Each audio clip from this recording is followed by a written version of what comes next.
何あれ多分胸。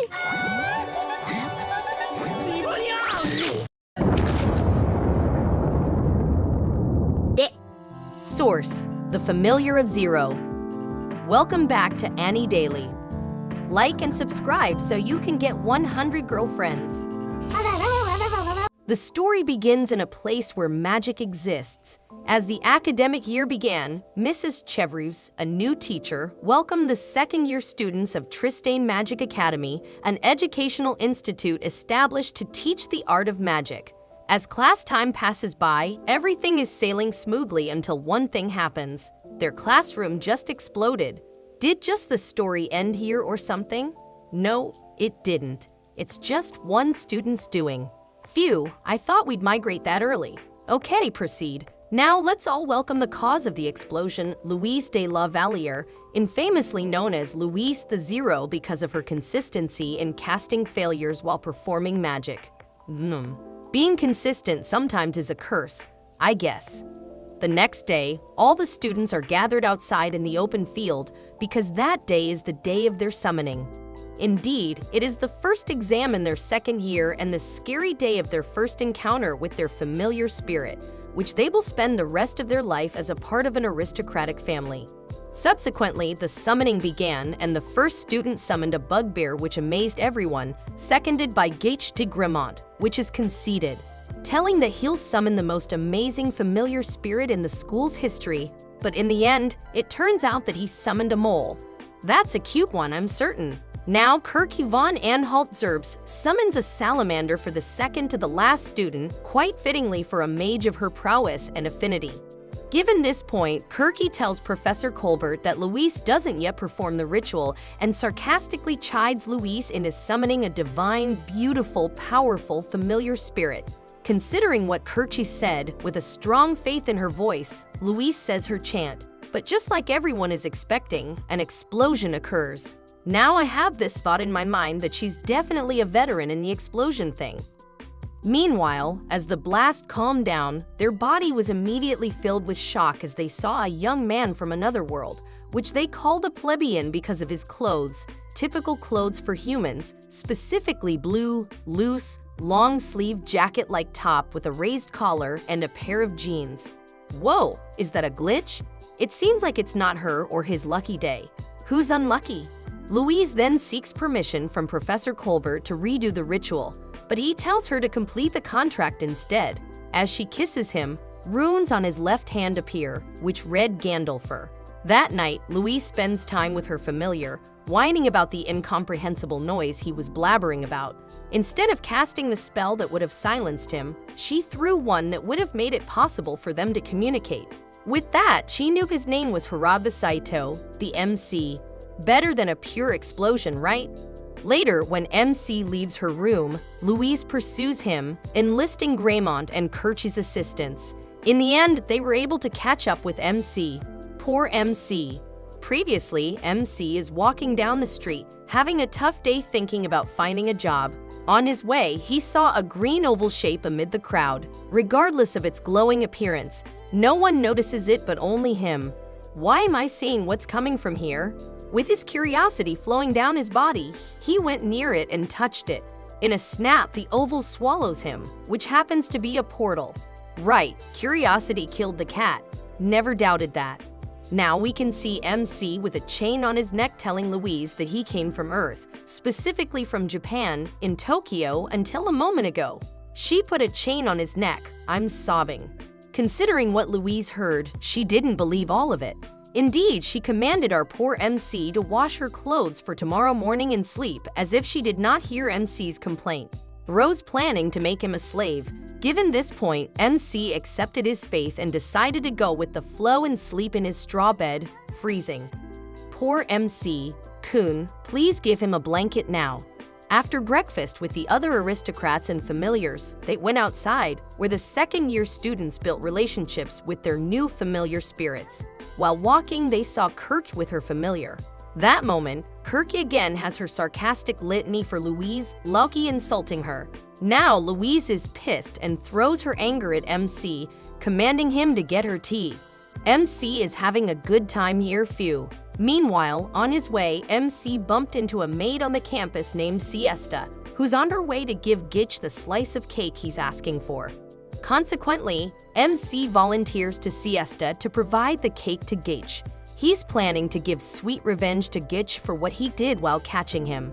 If you ask what he does, he makes him float and sway MC in the air for a long time.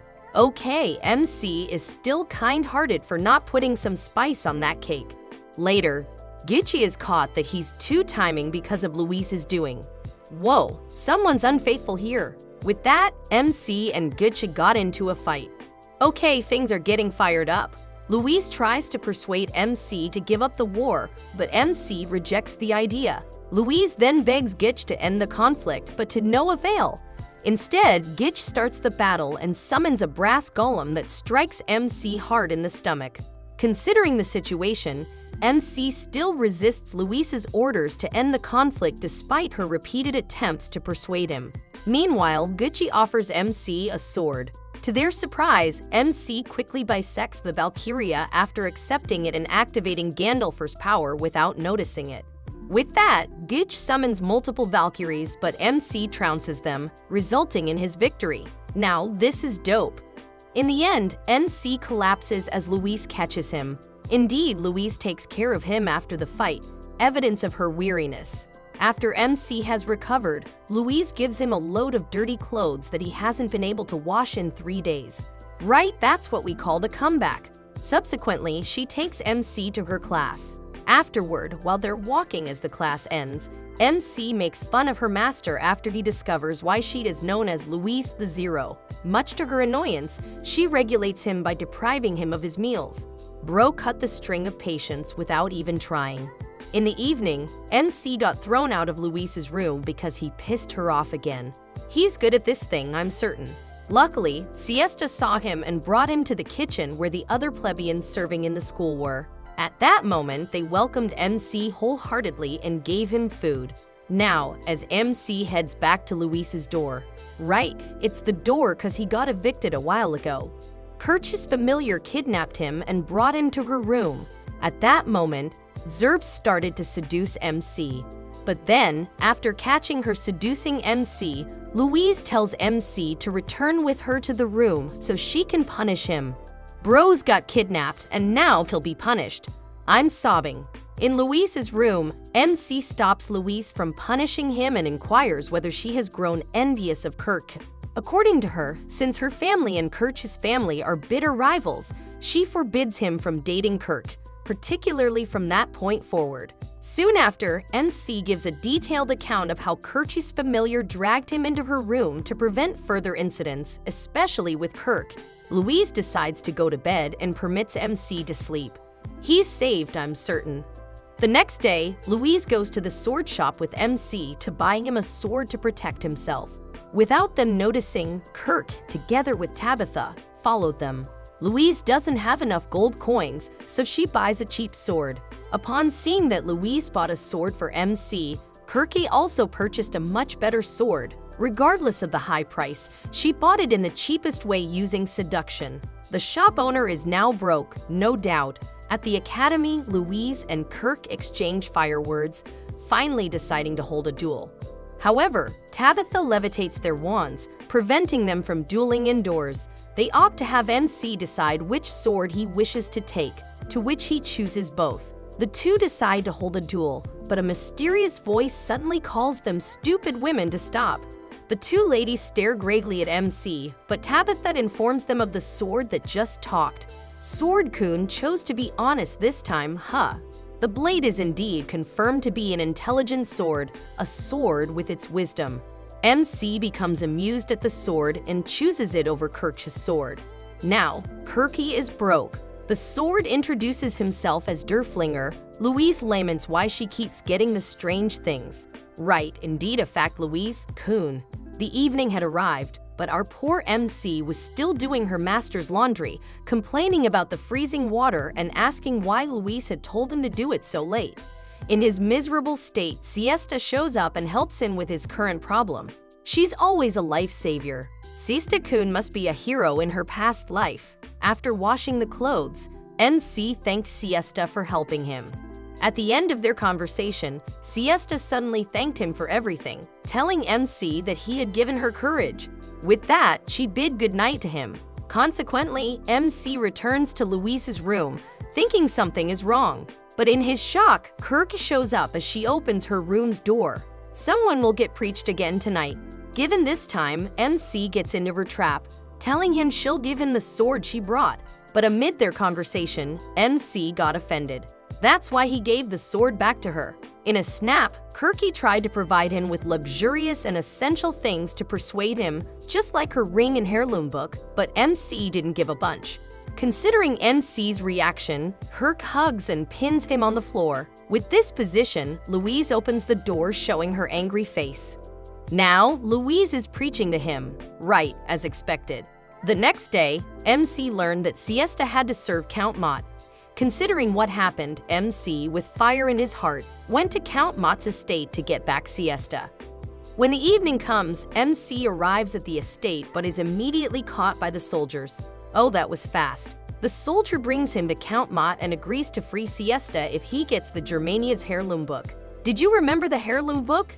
Yes, that's it. It's in Kirch's care. On his way, she saw Louise riding in her horse and took him back to the academy. Louise feels sorry for Siesta but tells him to give up on her and sleep.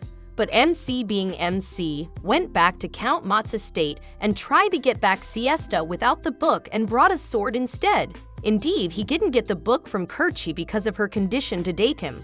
Now, MC's in front of Count Mott and draws his sword. Simultaneously, Louise, Kirk, and Tabitha are now on their way to where Louise is, knowing that if a plebeian draws a sword against an aristocrat's house, he can't complain even if he gets killed. Oh my, who's biting their nails? Count Mott attacked MC, but Louise was right on time as she stopped the ice sword, pointing in MC's direction. Phew. In the end, with the help of Kirky bringing their heirloom book, Siesta got freed. But what is surprising is it turns out that the book is an old Japanese pornography book that Kirch's father accidentally summoned. Upon knowing that, MC knew it was the same as what happened to him. Presently, in a castle, while the soldiers are having a commotion as they learn that their treasure was stolen, we can see the culprit on the top of the castle laughing as if she's enjoying what she's doing.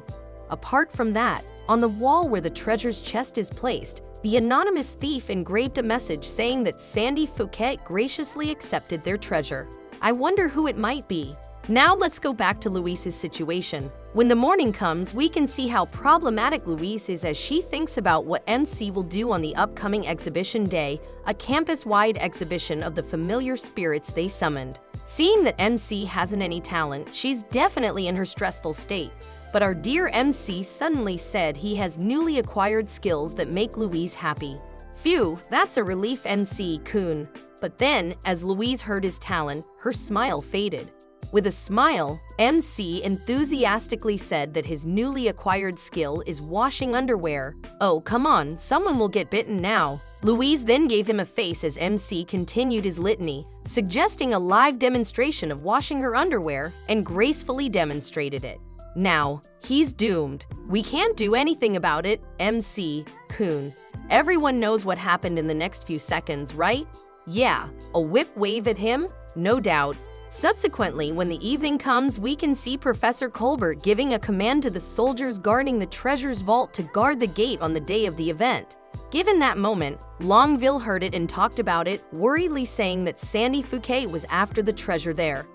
Considering what Longville uttered, Professor Colbert is confident that even a triangle class mage won't have a chance against that door. Something's not right here. The next day, the Tristang princess arrived at the academy and was warmly welcomed by them.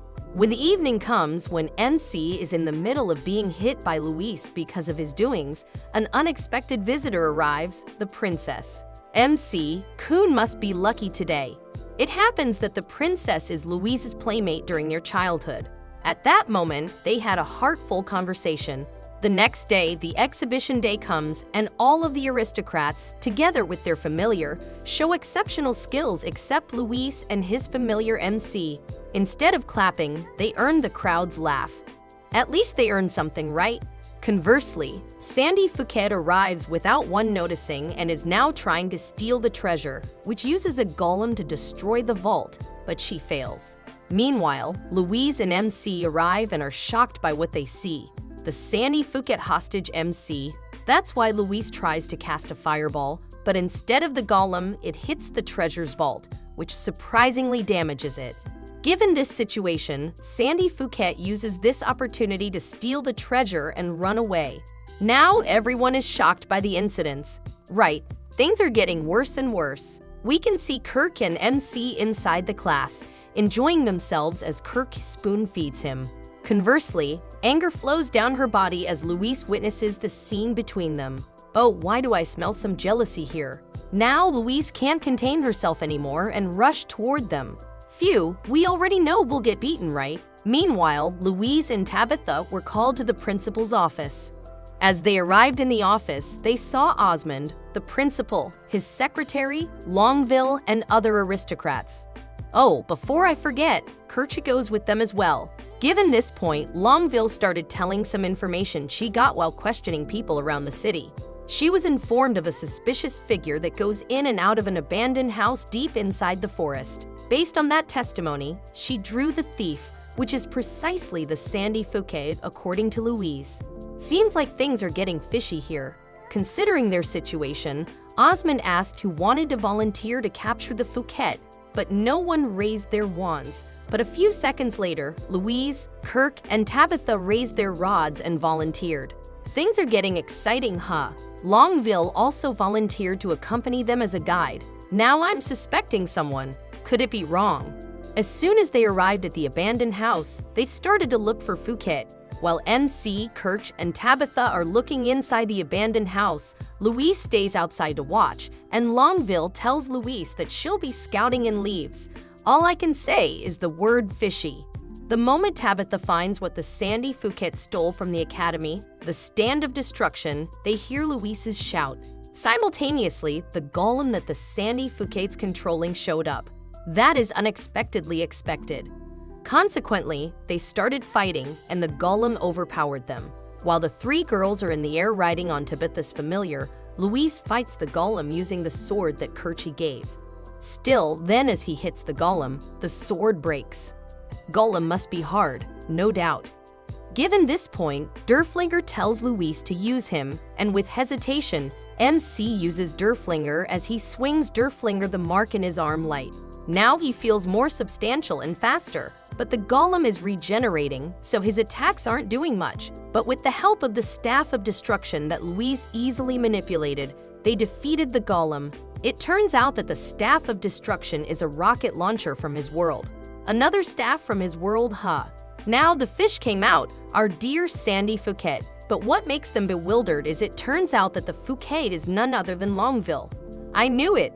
Finally, MC defeats Lv0 and hits her stomach. The three of them are honored except for MC because he isn't an aristocrat. This magic world sometimes isn't fair. Regardless, MC then asks how he can return to his world, but he doesn't get any clue. In front of the Tristane princess, Princess Henrietta, Louise is granted by her the title of Chevalier. Princess Henrietta thanked MC for what he did, permitted him to vow to her, and handed her a hand. Upon hearing that, MC becomes dumbfounded and thinks he'd be a pet like a dog, but Louise tells him that the princess is permitting him to kiss her. But then Louise takes it wrong, thinking she's allowing him to kiss him on the lips instead of on her hand. Oh my, things are stressing me out lately. Now Princess Henrietta passed out as MC kissed her. Conversely, Louise is now shocked, witnessing what her sacrilegious familiar did. Bro just used his reward card at its max level. I'm sobbing. At this moment, we all knew what happened to MC. Yeah, he got bitten by Louise. We're certain. Meanwhile, after the brutal beating with MC, Louise apologizes to Princess Henrietta, which the princess accepts. MC must be lucky at some point. Consequently, Princess Henrietta asks both of them to do a favor for her. She asks them to spy in the town because she wants to know if it is true that some aristocrats are oppressing plebeians. Given this point, Louise and MC went to the city as soon as possible. But they experience a problem. They need more money.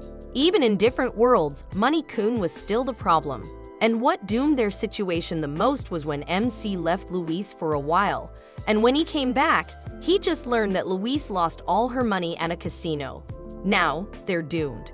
Amidst their miserable state, a suspicious, masculine man wearing sexy attire approached them, introducing himself as Scarin, who runs an inn. He's a suspicious man, no doubt. With that, they got a place to stay on one condition: they would help in his inn, specifically the charming Fairy Inn. Like the other Surger, Louise wears a white bustier while MC is assigned to assist in the kitchen. Simultaneously, Scarin also announced that there would be a tip race that week. Indeed, the one who gets the most tips will get a bonus, and most importantly, have the chance to wear the fairy bustier, which has a cast that charms people. So the day they wear it, they can make all the money they want. Now this is exciting. Upon knowing that Louise did all she could to win the tip race on the first day, she didn't do well. But on the last day, Louise won the race as she got a massive tip from the Queen's revenue agent, which happened to be taking advantage of his position. With that, Louise taught him a lesson, and in the end, he offered his money to Louise and ran away. Serves him right. Good job, Louise. Coon. Conversely, an anonymous man opens the jail where Longville addresses her as Matilda of Sachsen-Gotha. It was summer vacation, and finally, MC and Louise returned to the academy. This time, a lot of people have gone home or are traveling. That's why there is no one roaming around. Indeed, they saw Tabitha and Kirk leave the academy after a small chit-chat with them. Okay, so summer still exists even in the world of magic. Now let's talk about Kirk and Tabitha's journey. In their travels, only Kirk is the one who talks and talks, while Tabitha, like her usual self, is silent as the wind while reading her book.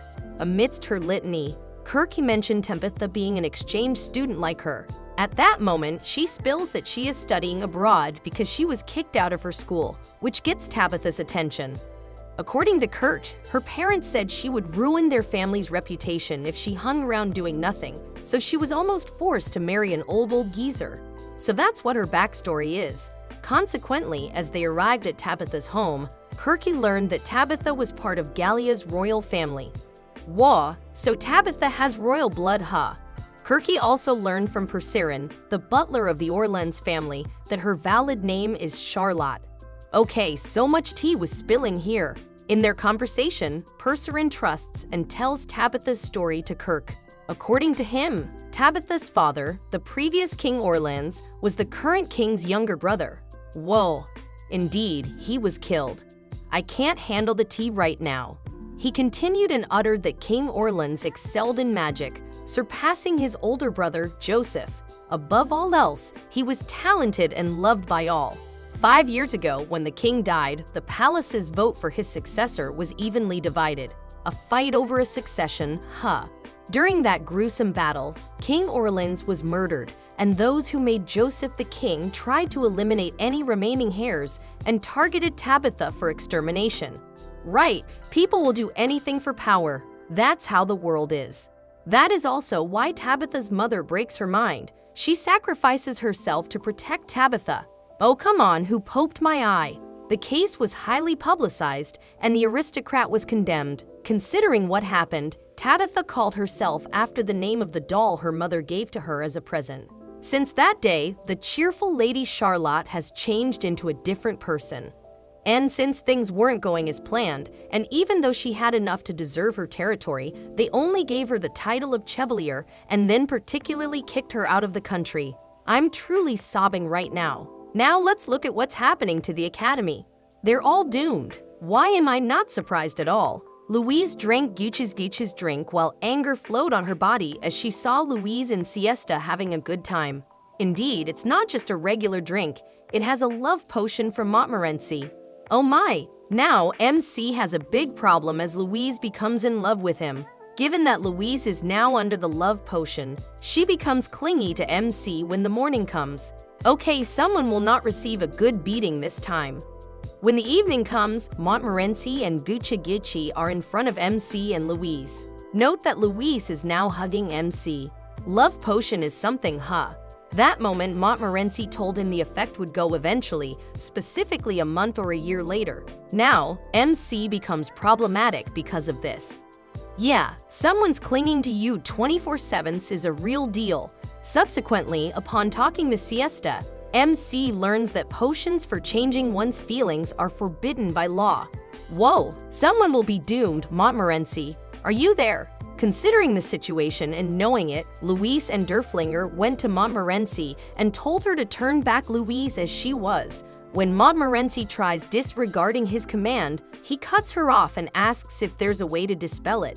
He's determined, I'm certain, Montmorency said, but it's impossible to make there because she doesn't have the necessary ingredients. With that, MC learned they should get the spirit's tear, but it's hard enough upon hearing that MC mentioned the love potion being forbidden by law. With that, Montmorency agreed to help him get it. Phew, that's pure blackmailing there. The next day, Montmorency, Gitch, MC, and Louise went early to the Lagdorian lake, where they could get the spirit's tears. Upon arriving at the lake, they wait until the sun sets. When the sun sets, they succeed in talking to the spirit with the help of Montmorency because she has a contract with it. Wow, that's dope. At first, the spirit didn't agree to give them the tears, but MC interfered and said he'd do anything to have it. Considering what MC said, the spirit has a deal with him that he must first eradicate the assailants causing them harm. With that, MC accepted it. Subsequently, it turns out that the assailants are Tabitha and Kirk. MC and the others learn that Tabitha will be in trouble if they don't defeat the spirit of water. The territory is also in danger as the spirit makes it flooded because of its anger. They're now in a tight situation, no. But Louise thought of asking the spirit the root of her anger. There they learn that someone stole the treasure she protected. Right, a huge problem is knocking at them. Upon hearing it, MC decided to retrieve the treasure as they learned from the spirit that the guy who took it was known as Cromwell. They opposed MC, but the spirit trusted him as she gave a tear and uttered that Gandalf kept his promise to her in the distant past. I see, past things are getting revealed, huh? Princess Henrietta shows up while Louise and MC are having their usual ruckus. Conversely, Longville and the anonymous man are in front of another man as they address him Cromwell. While holding Louise's hand, Princess Henrietta told her intention. She requested a favor done immediately and under absolute secrecy. What could it be? Afterward, Princess Henrietta tells them she has decided to marry into Germania, shocking Louise because it is a savage and stuck-up country. Regardless, Princess Henrietta can't help. To protect the small country of Tristane, they must have a strong alliance with Germany. Right, a political marriage. But she added that before she goes, there's something she must do. She told Louise she wanted them to find an item for her, a letter she had sent to Prince Wales of the Albion Kingdom. Because if the letter's contents were public, the marriage proposal would turn into a white sheet of paper. Right, this will be a big mission to handle. Upon hearing that, MC became dumbfounded and asked what could have been written to make a marriage proposal disappear. Someone will get beaten again, I guess. After hearing the princess's concern, Louise wholeheartedly accepted it. But in their shock, someone suddenly opens the door. It turns out that it is Gitch's eavesdropping and utters that he has heard the whole story and respectfully asks the princess to assign the mission to him. Bro, choose to be honest. Upon hearing it, the princess asks him to aid her, which makes MC and Louise miserable. It seems like they like Gitch, no doubt. Now they start their journey together with their bodyguard assigned by the princess, Wards, the Griffin unit's captain, and Louise's fiance. Whoa, hold up, Louise. Kuhn has a fiance. Right, she has. Her parents decided it, but she has adored him since she was little. Okay, another political marriage occurred here. When the sun sets, they decide to stay in an inn. At their dinner, Wards asks MC for a duel, which Louise immediately opposes, but then she doesn't do anything as Louise agrees. Things are getting fired up, no. Conversely, we can see Longville together with the anonymous man eyeing them. The next day, the duel between MC and Wards has about to start. Who's biting their nails? But before the fight begins, Wards tells him that being an aristocrat is troublesome sometimes. They can't control themselves if they want to know whether someone's stronger or weaker. Louise ordered MC to stop, but MC disregarded her command as if he didn't hear what she said. Consequently, he pulled Derflinger on his back and positioned himself. That moment, the mark on his hand lit, and when Wards saw it, smirk showed up on his face. Seems like someone is fishy here. With that, the battle between them begins. MC then begins to swing Derflinger on the air unstoppable, but because he is still an amateur, Wards defeats him. In the end, Wards told him that he couldn't beat a real mage with his skills. In other words, he won't be able to protect Louise. Bro, choose to slap MC with facts. MC sobs at the possibility that his defeat of Wards will prevent him from being able to protect Louise. Simultaneously, Louise notices him crying, but he explains his embarrassment. She tries to comfort him, but all that happens is that they part ways unpleasantly. Now things aren't getting into its place. Subsequently, Gucci goes to fetch MC at night, but Sandy Fouquet interrupts them and starts fighting. Even though Louise is reluctant to leave MC and Geach behind, Wards and Louise proceed to the port of Albion. Oh my! Meanwhile, once Kirk and Tabitha come in time to save Geach and MC, Fouquet has the advantage in battle. MC makes inquiries regarding Louise and Wards with a peer attendant, only to discover that they have left them behind. MC tries to get on the ship, but Geach informs himself that the traveling ship is headed for Albion. Seemingly dejected, MC screams at Louise. Louise is uncertain if she heard MC inside the flying ship, but suddenly Wards guarantees he will safeguard her. Louise then directs him that she takes his wedding proposal. Right, things started to depart now. When Louise and Wards arrive at the church in Albion, they are met by a swarm of masking knights and interrogated upon entry. Louise shows the ruby of water as proof that she is a representative issued by Princess Henrietta. The man wearing a mask presents the ruby of wind, which forms a rainbow when pointed at one another, thereby showing his identity as Prince Wales himself. That ring is a savior, I'm certain. Subsequently, Louise presents a message from Henrietta in a chamber with Wales. After reading it, Wales swaps a letter to her to give to the princess on her return to Tristane. Wales also informs Louise about the Reconquista, a shadowy organization in charge of the nobility's disobedience and actions during the Civil War. Then he tells Louise to message Henrietta that he will fulfill his responsibilities as the prince to safeguard the country until death. Why am I seeing what's coming from here? After the mission is completed, Wards desires Louise's consent to marriage, but she declines. However, a Ward associate controls Louise, transforming her unconscious, an ancestor of the void they require. Now, I'm nervous. During the wedding ceremony, with Wales officiating, Louise subconsciously stops the wedding. MC and the others do arrive thanks to Verdant's fascination with Louise's ruby, which it previously smelled. Verdant-kun, you're the best.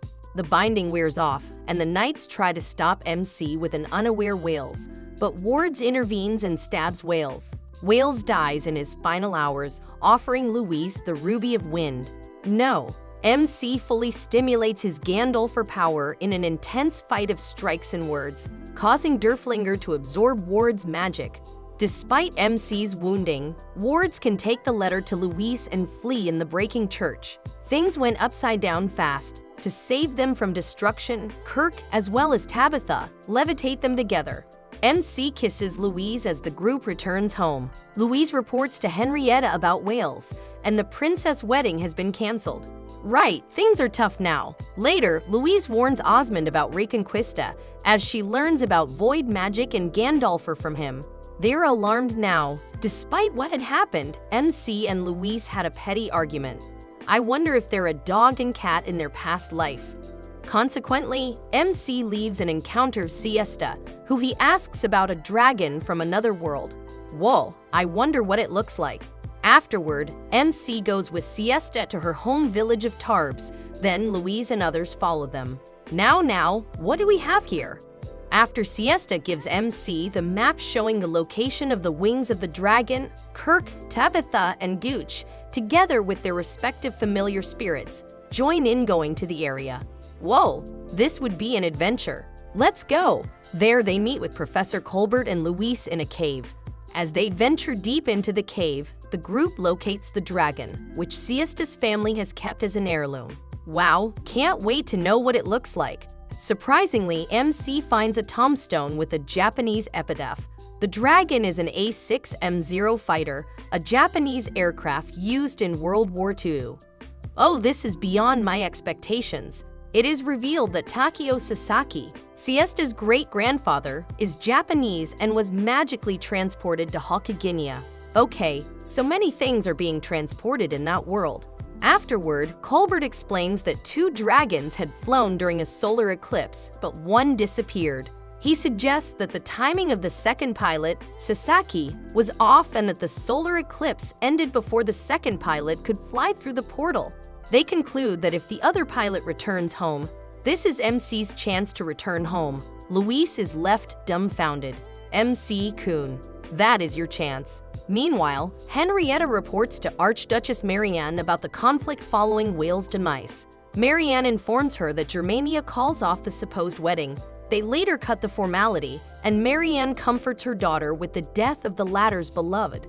A messenger brings urgent news to the monarchs. News is getting wild and wild. Who's biting their nails?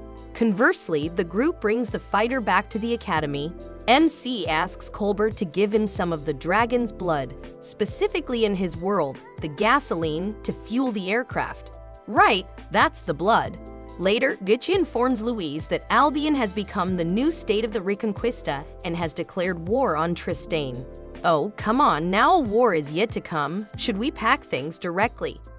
Given this point in Albion, Cromwell, newly instated as emperor, seeks loyalty from his cohorts as he marvels at the power of the Ring of Anveri. That is a doomed situation. He states his plan to take over the entire continent, starting with colonizing Tristane in 3 days during the solar eclipse. Right, during the eclipse. Why am I seeing what's coming from here? MC lets Luis know that he will be departing at the upcoming solar eclipse in 3 days to return home to Japan, but when she hears this, she brushes it off as if she doesn't care, which angers MC. We all know what's the truth, right? Subsequently, he waited for Luis to return from her meeting. Osmond summons all Academy students and personnel, declaring the war between Albion and Tristane inevitable and closing the institute indefinitely. Right, things are getting messy and messy. Now, I'm nervous. Princess Henrietta assembles a military force that conscripts the boys from the academy. Louise walks into a sleeping MC and bids goodbye after that. Why does my heart feel heavy? The following day, MC wakes to find a letter that Louise wrote, "You're fired. Just go wherever you want." That's a good cover-up there, Louise. Kun, who's sad. Subsequently, Louise decides to join the princess in the war. In Tarbes, Siesta recalls the solar eclipse when MC shall head back home when an Albionian battleship with dragon knights on board hovers over the skies. Right, MC, Kun will depart soon. Aboard, Cromwell orders his knights to prepare for and win the war. The next day, MC gets on his fighter plane with the help of Colbert and Tabitha, while Princess Henrietta advances with the Tristan military to intercept the invading Albion force. Fly high, MC, Kun, you'll be missed. However, instead of flying straight to the eclipse, MC helps shoot down Albion's dragon knights, who cannot keep up with the plane's speed. Oh my, this is insane. MC runs out of ammo and is attacked by wards on a wind dragon. Through the combined efforts of Gitch, Tabitha, and Kirk, Sandy Fouquet is defeated and flees.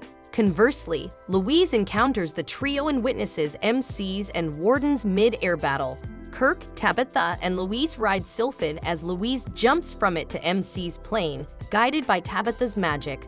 Swept by her feelings toward MC being harmed, Louise and MC finally connect. Now, this is dope. Louise unlocks her void magic for the first time and casts a powerful spell known as Explosion, which destroys the entirety of Albion's aerial attack force, including wards. After the battle, the solar eclipse has passed, and the Zero fighter is nearly eliminated. Cromwell tries to hypnotize Kirch and Tabitha with the Ring of Anveri, but Geach saves the girls with a lucky hit. That's a swift move right there, Geach-kun. MC and Louise sit by the plane's wreckage, arguing again about MC's firing. Yes, that's our dog and cat. They end up kissing as a renewal of the contract between them. The princess gives Louise, Tabitha, Kirk, and Geach medals in the epilogue. Louise gets excited to present the award to MC, but needs help finding it in the room. She looks for him around the campus. Kirky is surrounded by her suitors.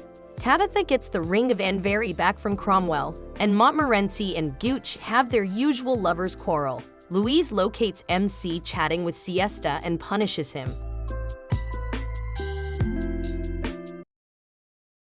MC had a nightmare about returning to Tokyo, Japan, carried by Zero himself from war. Because of that, he hugged Louise out of happiness after seeing her beside him. Stop overreacting, MC. It was just a dream. In the palace, Cardinal Mazarini explains the procedure of the ceremony. However, Princess Henrietta wants to avoid being crowned. The cardinal scolded her for being selfish, for they were in the middle of the war. Additionally, the citizens wish her to be the queen of the kingdom of Tristane and defeat the enemy. On the other hand, a girl visits Cromwell inside the jail for aristocrats and assassinates him.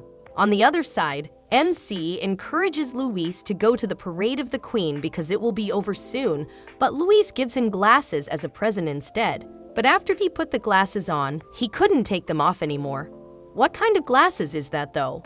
On their way to the parade, MC saw Siesta and invited her to watch the parade with them. But suddenly he saw her breasts, and the gem on the glasses started to glow.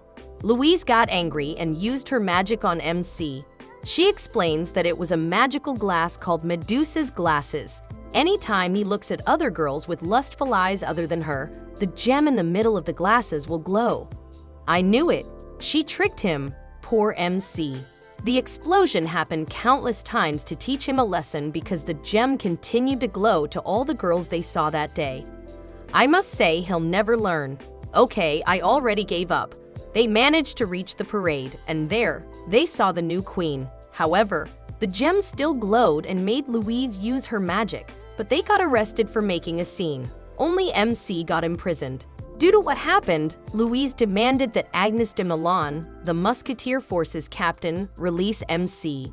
The queen headed to MC inside the jail. She talks to him regarding lending their power, for they are the ones who defeated Albion force. Moreover, the entire country is at war, so the military suggests taking the opportunity to march into Albion.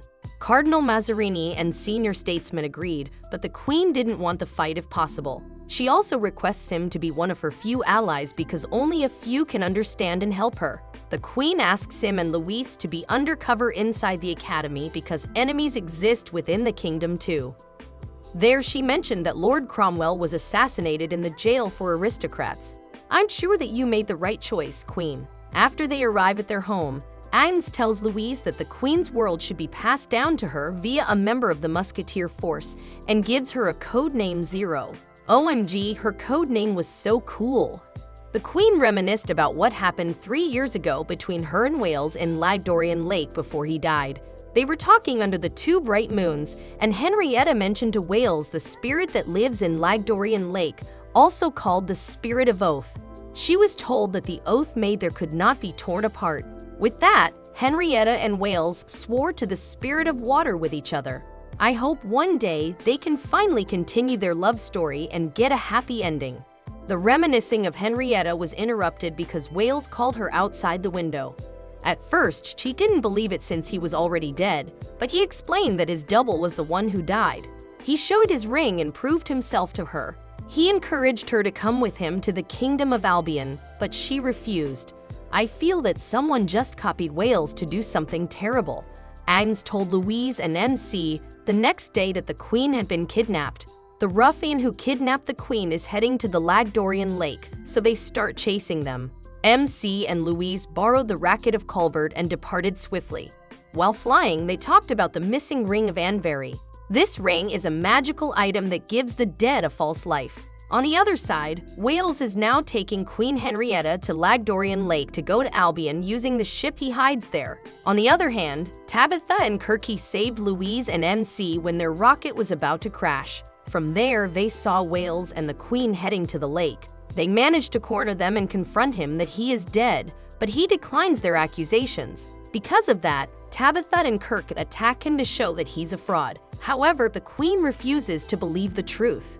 I knew it. He was a fraud. But I can't blame Henrietta for acting that way. She lost someone, and the pain she's going through is incomparable. The Queen defended Wales from the others and told them to stop. Wales unites the triangle and the wind triangle, but MC stops it while Louise dispels it. After the spell, they defeat the fake whales. From that, Henrietta works to talk to the real whales for the last time and asks her to promise him that he will forget him and love another man, but Queen Henrietta refuses. Instead, she urges Wales to promise her that he will love her forever, but he declined, for a deceased like him cannot promise eternity. He apologizes to her because even 3 years ago, he can't promise that because their fate was never bound to be. With that, Wales uttered, "I love you" to Henrietta and died. I didn't know that this story would be this heartbreaking. I can't imagine the pain of Henrietta. It's so sad. One morning in the academy, everyone was bidding goodbyes to their boyfriends or friends because the boys would be headed off to join the army now, but MC didn't because he was not an aristocrat. Suddenly, a handsome man named Giulio Cesare came in, a transfer student from Romagna, a handsome human. I guess Gitch already got a rival with a girl's heart. While having lessons proper in the class, Agnes and the other musketeer force enter their classroom and order them to cancel the class to conduct military drills. Still, Professor Colbert interferes and continues the course. Agnes explained to him how important it was, especially since they were at war. However, Colbert still didn't allow her to bring the war onto the campus. Because of that, Agnes pointed a sword at him. She pointed out that she hates mages, especially those who use fire, and told him not to interfere. I wonder why she hates fire mages. She orders the remaining female students to proceed to the field.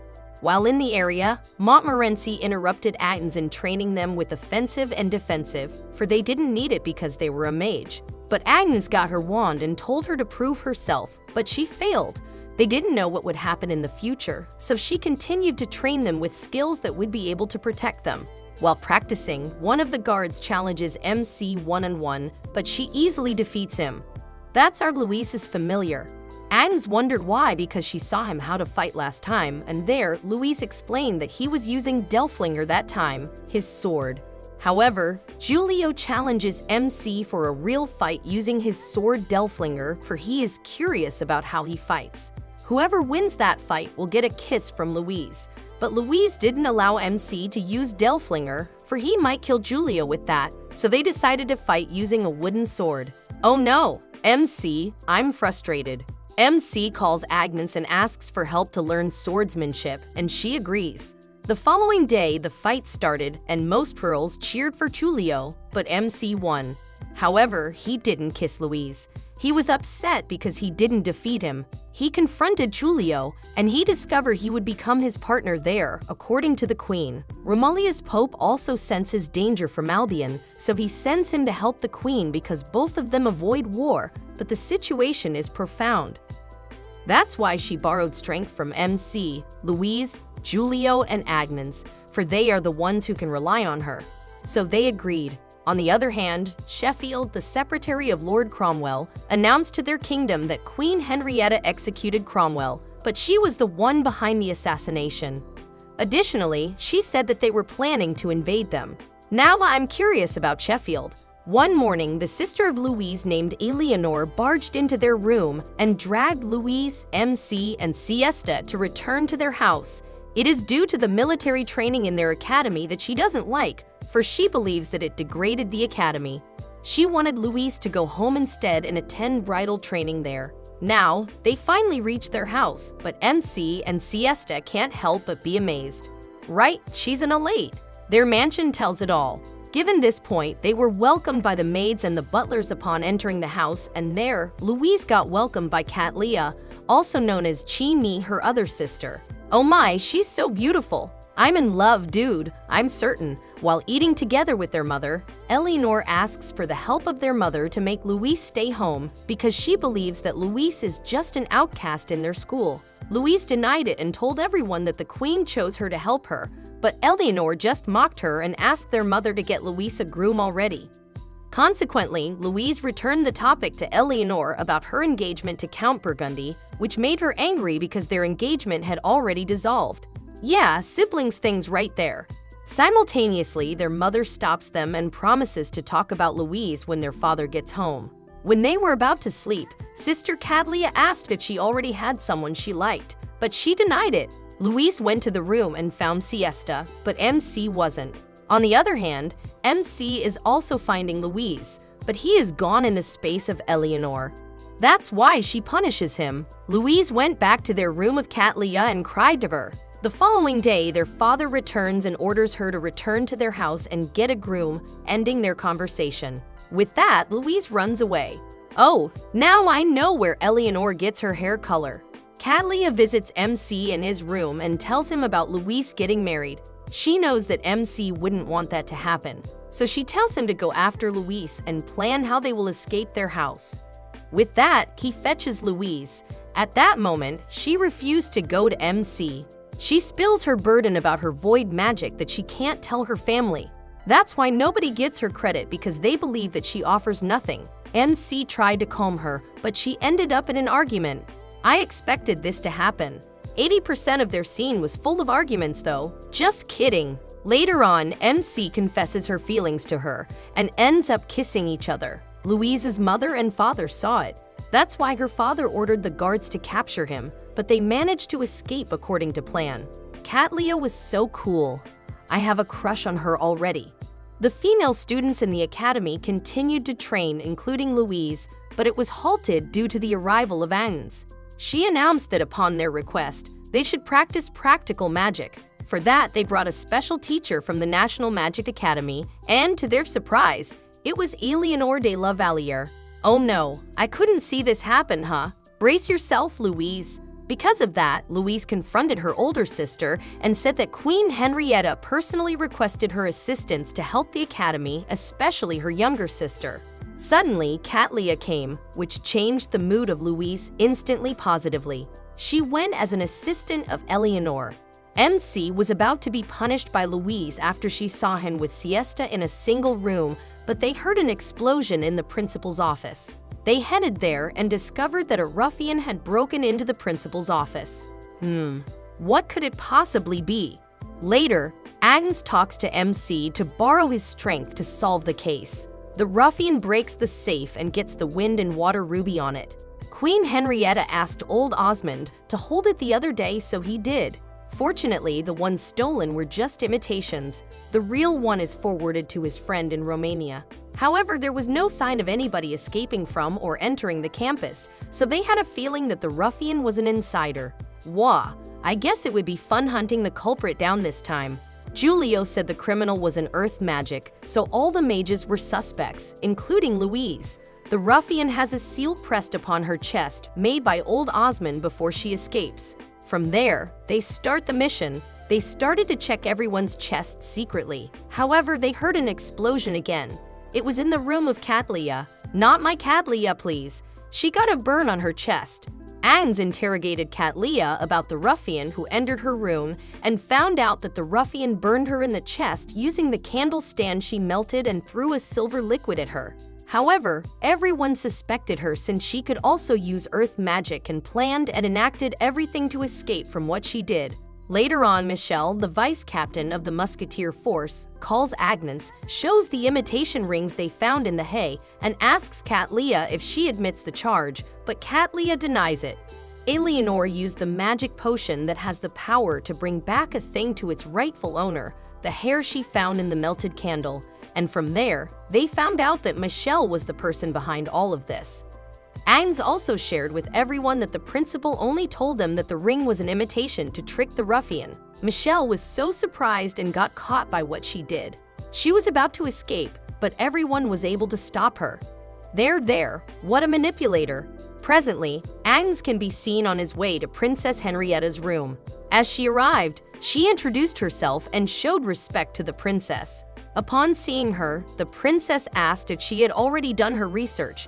Only a second passed. Agnes immediately responded and gave Princess Henrietta evidence on a conspirator in Tristane. Upon turning the page, the princess said it was a prime example of the dark at the lighthouse's base. Angels immediately asked the princess if she would arrest and prosecute him. Princess Henrietta then gives an immediate no and adds that the testimony of the Musketeers' former vice captain is not enough to incriminate the chair president of legal affairs and decides for them to proceed with the plan, a secret plan to confirm it. Right, it isn't enough.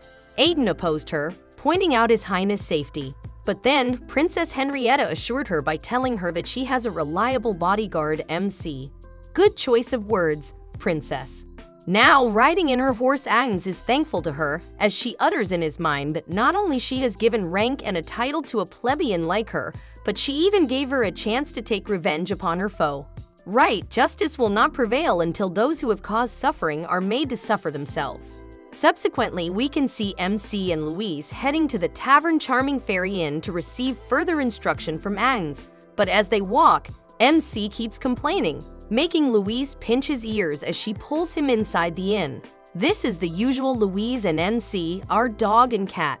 Consequently, as Scarin sees them, he happily greets them and tells Louise to return to their previous positions and costumes. Oh my, I'm certain Louise must be stressed right now. Meanwhile, they are surprised by Giulio's appearance and ask for Louise. Conversely, as MC left the box of bottles outside the inn, he unexpectedly ran into Princess Henrietta. Why am I seeing what's coming from here? Now they're inside MC and Louise's room. At that moment, Princess Henrietta asks MC to be her bodyguard and for clothes that will make her look like a plebeian. Upon hearing that, MC immediately gets Louise's clothes, but her chest almost pops out, just like his calculation. Yeah, MC and his analysis. Consequently, as the princess poses as a plebeian, she fakes being kidnapped to lure out an Albion spy. Afterward, under the rain, MC and Henrietta evade detection from the soldiers searching for the queen by behaving like sweethearts. At the same time, Louise learns of the details of the queen's mission from Agnes. In a theater in town, while Scarin and his girls are performing a play, Henrietta and the musketeer force confront Lishman, the finance minister, and his army. Who's nervous? Lishman goes down in a passageway and Agnes kills him. Princess Henrietta is in a tight position as she reads the paper's content on her desk, a declaration of war. Oh my, things are getting worse and worse. Indeed, Cardinal Masserini said that their ally Germany has already agreed to join them and is waiting for her to decide. As a result, Princess Henrietta is persuaded to ratify a war declaration against Albion. Now let's grip as war is about to happen. Conversely, Louise and MC are in a town when word arrives of a victory on behalf of Tristane and Germania allied forces. Okay, let's all breathe now. While out for a stroll, MC comes across a sailor uniform on sale at a clothing store and decides to buy it, giving it to Siesta instead of Louise. What is the reason? Subsequently, when they return to the academy, they accompany Agnes and Giulio as they explore the secret underground archive to which Agnes needs access. Agnes wants to learn more about the fire that destroyed her hometown to exact revenge on those responsible. Oh no, considering the situation, Eleanor is chosen to pick the lock on the door in light of the circumstances. Unexpectedly, Siesta, dressed in the sailor uniform MC offered her earlier, joins the group as they descend. Oh, why I'm seeing what's coming from here. The Louise now blows a portion of the cave in the direction they came from after learning that MC gave Siesta the sailor uniform due to the Louise lacking a big chest necessary to make it appear suitable. I knew it. Before they enter, they read a warning that using magic inside it will cause a catastrophe. As they enter, where they can find the book containing the information Agnes is looking for, tons of books face them. Now I'm wondering what it will take for them to find it. Amidst the searching, Siesta trips and scatters the book, the reason why Eleanor unconsciously uses magic to put them back where they belong, activating the security system of the archives and closing the bookshelves. Bro forgot the warning real quick. Simultaneously, Agnes discovers the information about the town's burning, though the page's listing of the captain who oversaw the event is missing. Something is not right here, I'm certain. Currently, the group manages to avoid collapsing bridges connecting them to the archives. Seeing that Louise had previously blocked their exit, Giulio gives MC the go-ahead to spend private time with Siesta. Siesta is happy to oblige, and MC also thinks it to be a good idea. Now, Louise is watching and is preparing to blow something else up. When MC points out that the cave she made earlier is in the opposite direction, Louise tells him to shut up and blows them up. Giulio is good at predicting things, right? Now we can see Menville and his people looking at the people while they burn alive. While looking at the burning places mercilessly, Menville uttered that the battlefield is excellent and he loves the smell of humans burning, which he can only enjoy during the war. Thankfully, this is just a fictional world. Subsequently, Menville went to Sheffield and had a conversation with her. That moment, Sheffield thanked him and told him she wanted to borrow Menville's strength. Upon hearing it, Menville asks her what Sheffield wants them to do. Sheffield then answered him with a fact saying that Tristane and Germania captured their port. Upon hearing it, Menville told her he did not like a roundabout conversation and asked her to tell him which place he needed to burn. Now Sheffield told her to burn the Magic Academy. Oh no, catastrophe is about to start. Now let's take a look at the Magic Academy. The Academy is at peace, and Louise and MC are sleeping peacefully. Oh MC, little did he know their peaceful sleep has about to end. But then someone went to Louise's room, tied her up, and put her inside a sack using magic. Given this point, she made a loud noise uttering MC's name. At first, MC is still not alarmed because he's not fully awake, but shock flows down his body when he sees the floating sack. There, wake your senses up, MC. Now that someone was revealed, and it was her sister, Eleanor. Oh, I thought it was the enemies. Indeed, she puts Louise in jail to prevent her from going to war. Even MC and Colbert agree and don't wish to see more people get hurt. Conversely, the mercenaries are on their way to make a surprise attack on the Magic Academy and plan to take all of the female members of royal families hostage, which Menville leads. Now, here's the real one. Meanwhile, they arrived at the Magic Academy and started going to the students' rooms individually. Simultaneously, Tabitha notices it and goes to Kitchen's room to warn her, as expected with Tabitha. Subsequently, the musketeer force surrounded the cafeteria where the hostages were killed since Menville noticed them. Bro has a strong sense there. Given this point, Agnes is angry and fights Menville, the captain.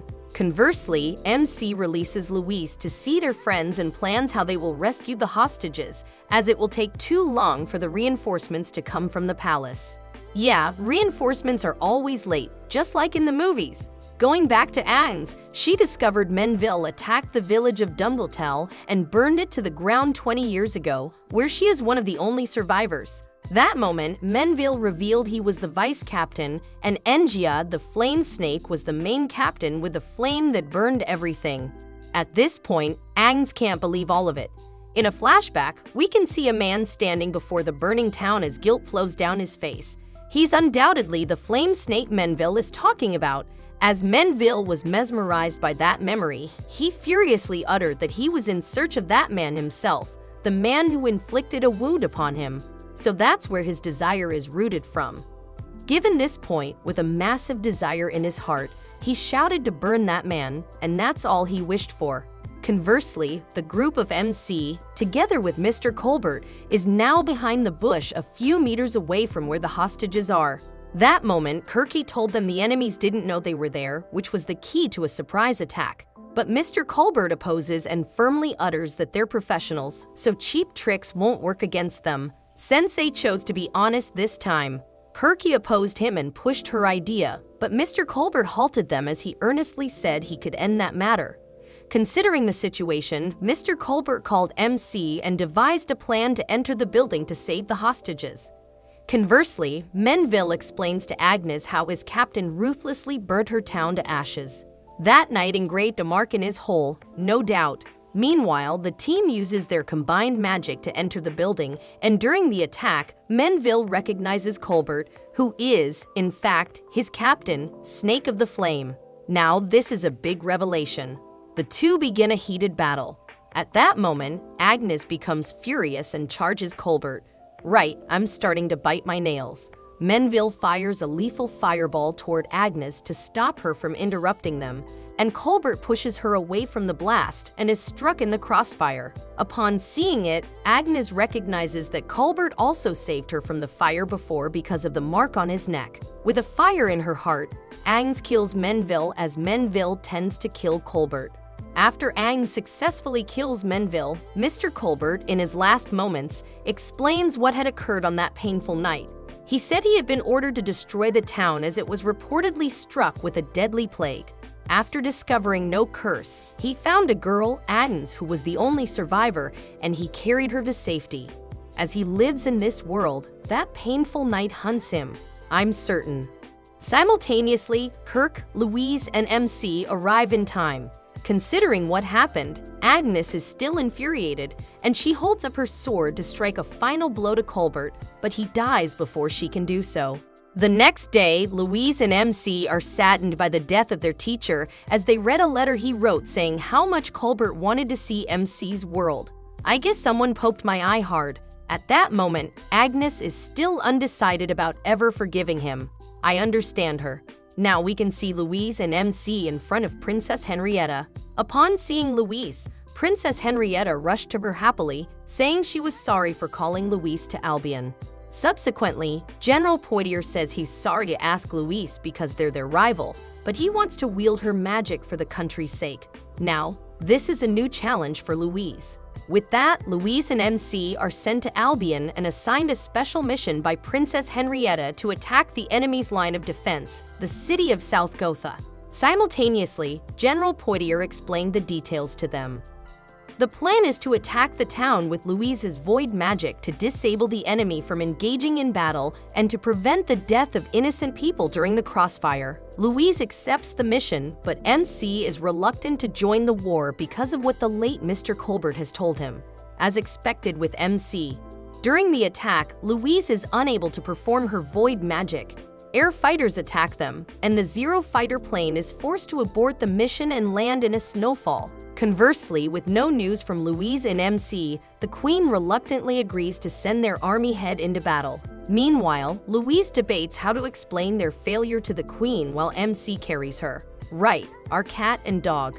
That night, they stayed in a snow cave that MC had made. Meanwhile, after MC suggests they get naked and stay close together for warmth, Louise knocks him unconscious. Realizing that he may die of hypothermia before she can admit her feelings for him, Louise unbuttons her shirt and lays across MC, saving his life. MC recalls nothing of that night when he woke up. Conversely, Sheffield learns of a flying dragon made of steel, the crash-landed Zero fighter plane, and arranges to have it recovered. I wonder what their plans will be. Now, let's check what's happening to MC and Louise. Presently, MC and Louise are attacked by an enemy air fighter, but having been injured, he quickly collapses, unable to fight. He turns out to be a young man, about their age, named Henry Stalford, who dissolved his engagement to go to war. MC carries him and explains that his philosophy is to fight for your love, not your honor, and Louise and MC agree that Henry should try to return to his ex-fiancée and marry her, and that's how it should be. As the Albion troops arrive to recover the plane and kill the enemy, Henry rejoins them but doesn't tell them about Louise and MC hiding in the nearby trees. There, giving back must be his motto in life. Giulio rescues the two on his dragon. Giulio must be in his right timing, I'm certain. Henry hopes to see the two again someday. Presently, the people of the South Goth are celebrating the Silver Advent Festival, which according to MC is their New Year's festival. Conversely, Louise is unhappy with it, questioning the people celebrating amidst the war.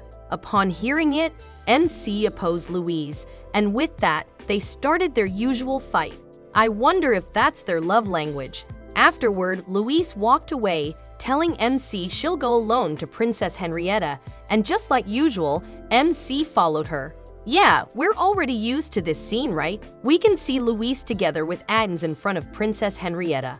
Looks like Louise has a word. Upon seeing that MC wasn't present, Princess Henrietta asked Louise his whereabouts. Louise then answered that she had been given him a task, so she would hear the mission in his instead. Right, let's just pretend that this is the truth. A while later, Princess Henrietta asks for Louise and MC to scout the enemy forces. Louise, with full determination, accepted it. Now, as Louise sees MC fixing the plane, she asks Giulio to do the mission with her instead, and he agrees. MC comes and is confused about what they are doing. Someone is worried here, I'm certain. Filled with fury, Louise orders Giulio to go soon, and he does. While flying with Louise, Giulio mentioned Louise worrying about MC and why she didn't take him with her. But upon hearing it, Louise denies it. As expected from our Louise. Now things are getting challenging for them as the Albion's dragon forces attack them, but with Giulio's skills, they manage to get away. Good job, Giulio. As Louise comes back and has her realization session and hears words of wisdom from Derflinger, Louise is advised by it to exchange roles with MC for a day for her to understand him. Derflinger is something, huh? Their instant advisor indeed. While Louise is having her session, MC is also having his. Right? More sessions at its finest. While talking to himself, murmuring words towards Louise, MC unexpectedly meets Siesta and her uncle and cousin, who are revealed to be Scarin and Jessica. Okay, characters are suddenly popping out like popcorn hub. The gang discovers Louise in a cat costume. She lies to MC, saying it is for Julio. When Gitchy arrives, shows his Medal of Honor, and tells about the fairy who saves him, no one believes. Oh, our poor Gitch. Meanwhile, MC becomes frustrated with Louise about her arrogant ways of being loyal to the queen. Siesta takes MC to a room alone and kisses him, then gives him a sleeping potion as a gift. Meanwhile, Sheffield uses the Ring of Anveri to make Princess Henrietta's army follow her orders and causes a rebellion. They soon attack Princess Henrietta, which causes the death of her General Poitier. Now, the Sheffield-controlled army is causing chaos around the place. Now, the real battle has begun. Amid the crowd, we can see Louise looking at them as shocked and fear running down her body. Given this point, Louise shouts for MC's name as the soldiers corner her. Who's biting their nails? In a snap arrived and rescued Louise from the soldiers. We can now all breathe. Subsequently, Louise is secretly approached by Henrietta's advisor, Cardinal Masserini, and is asked to hold the enemy off while the queen and everybody prepare their escape. Oh my! Knowing it's a suicide mission since Albion has assembled an army of 70,000, Louise plans to send MC to safety but first expresses her desire to marry. No, please be alive. They both buy 2 magical flowers. Conversely, MC knows of Louise's plan, so he uses the sleeping potion, the one that Siesta gave, on her after they married. Sadly, Thea faints before she can tell him she has always and still loves him. No, I'm sobbing right now. As MC walks outside, he sees Julio and asks him to take care of her as he sets out to meet Albion's advancing troops. Presently, MC is now fighting with thousands of soldiers. That moment, he asked Derflinger if he would dye his sword, then answered that MC would, and added that if that's the case, he should have his all and be a hero. Upon hearing it, MC agreed to him and gave it his all. But despite his valiant efforts, MC falls on the battlefield and dies. I'm not prepared for this. My eyes hurt.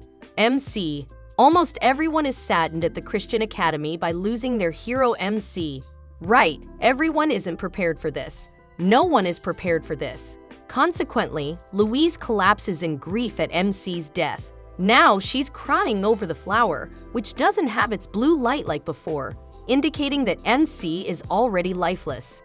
Tears flow down her face to the bottle where the flower is, but something shocked her.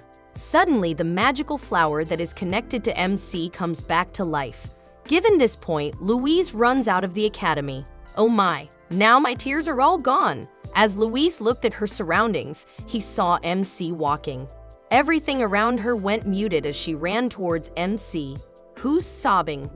Simultaneously, MC also rushed towards her. Upon reaching MC, Louise asked him if he was not a ghost and called him an idiot. The count of words. I lost count. Right, this is them. Our cat and dog, everyone.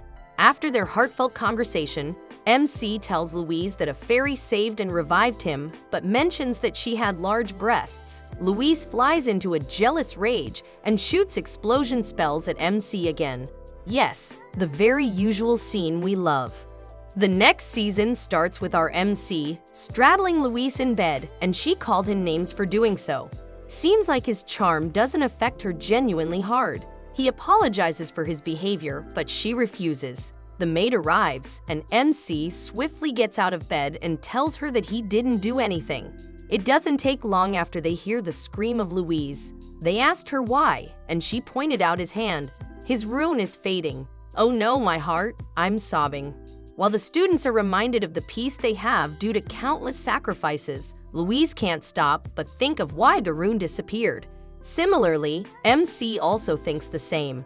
However, it was interrupted by the arrival of Cadlia at Eleanor to fetch Louise. The concession of Eleanor and Louise was interrupted when Agnes suddenly arrived. She is the Musketeer Force's captain to convey the Queen's words. Louise and MC ordered them to report to the castle at once.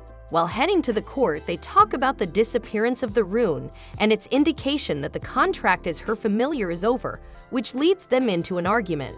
Maybe it is the thing that we call the love quarrel, right? They took a short break and decided to wonder individually due to what happened. Space already. MC, you are supposed to tame her. Little did they know that someone was following them. In the middle of her roaming, Albie appears, but its behavior shocks her because it points a sword at her. She instantly found out it was a fraud and found the one who manipulated the puppet named Sheffield and confronted her. She uses her power to get MC's attention and protect herself, but her powers don't affect her, for they can control every magic item. Sheffield finally introduces herself as Meozunatonerun, called a Mind of God, a void mage familiar, the familiar of a very noble man.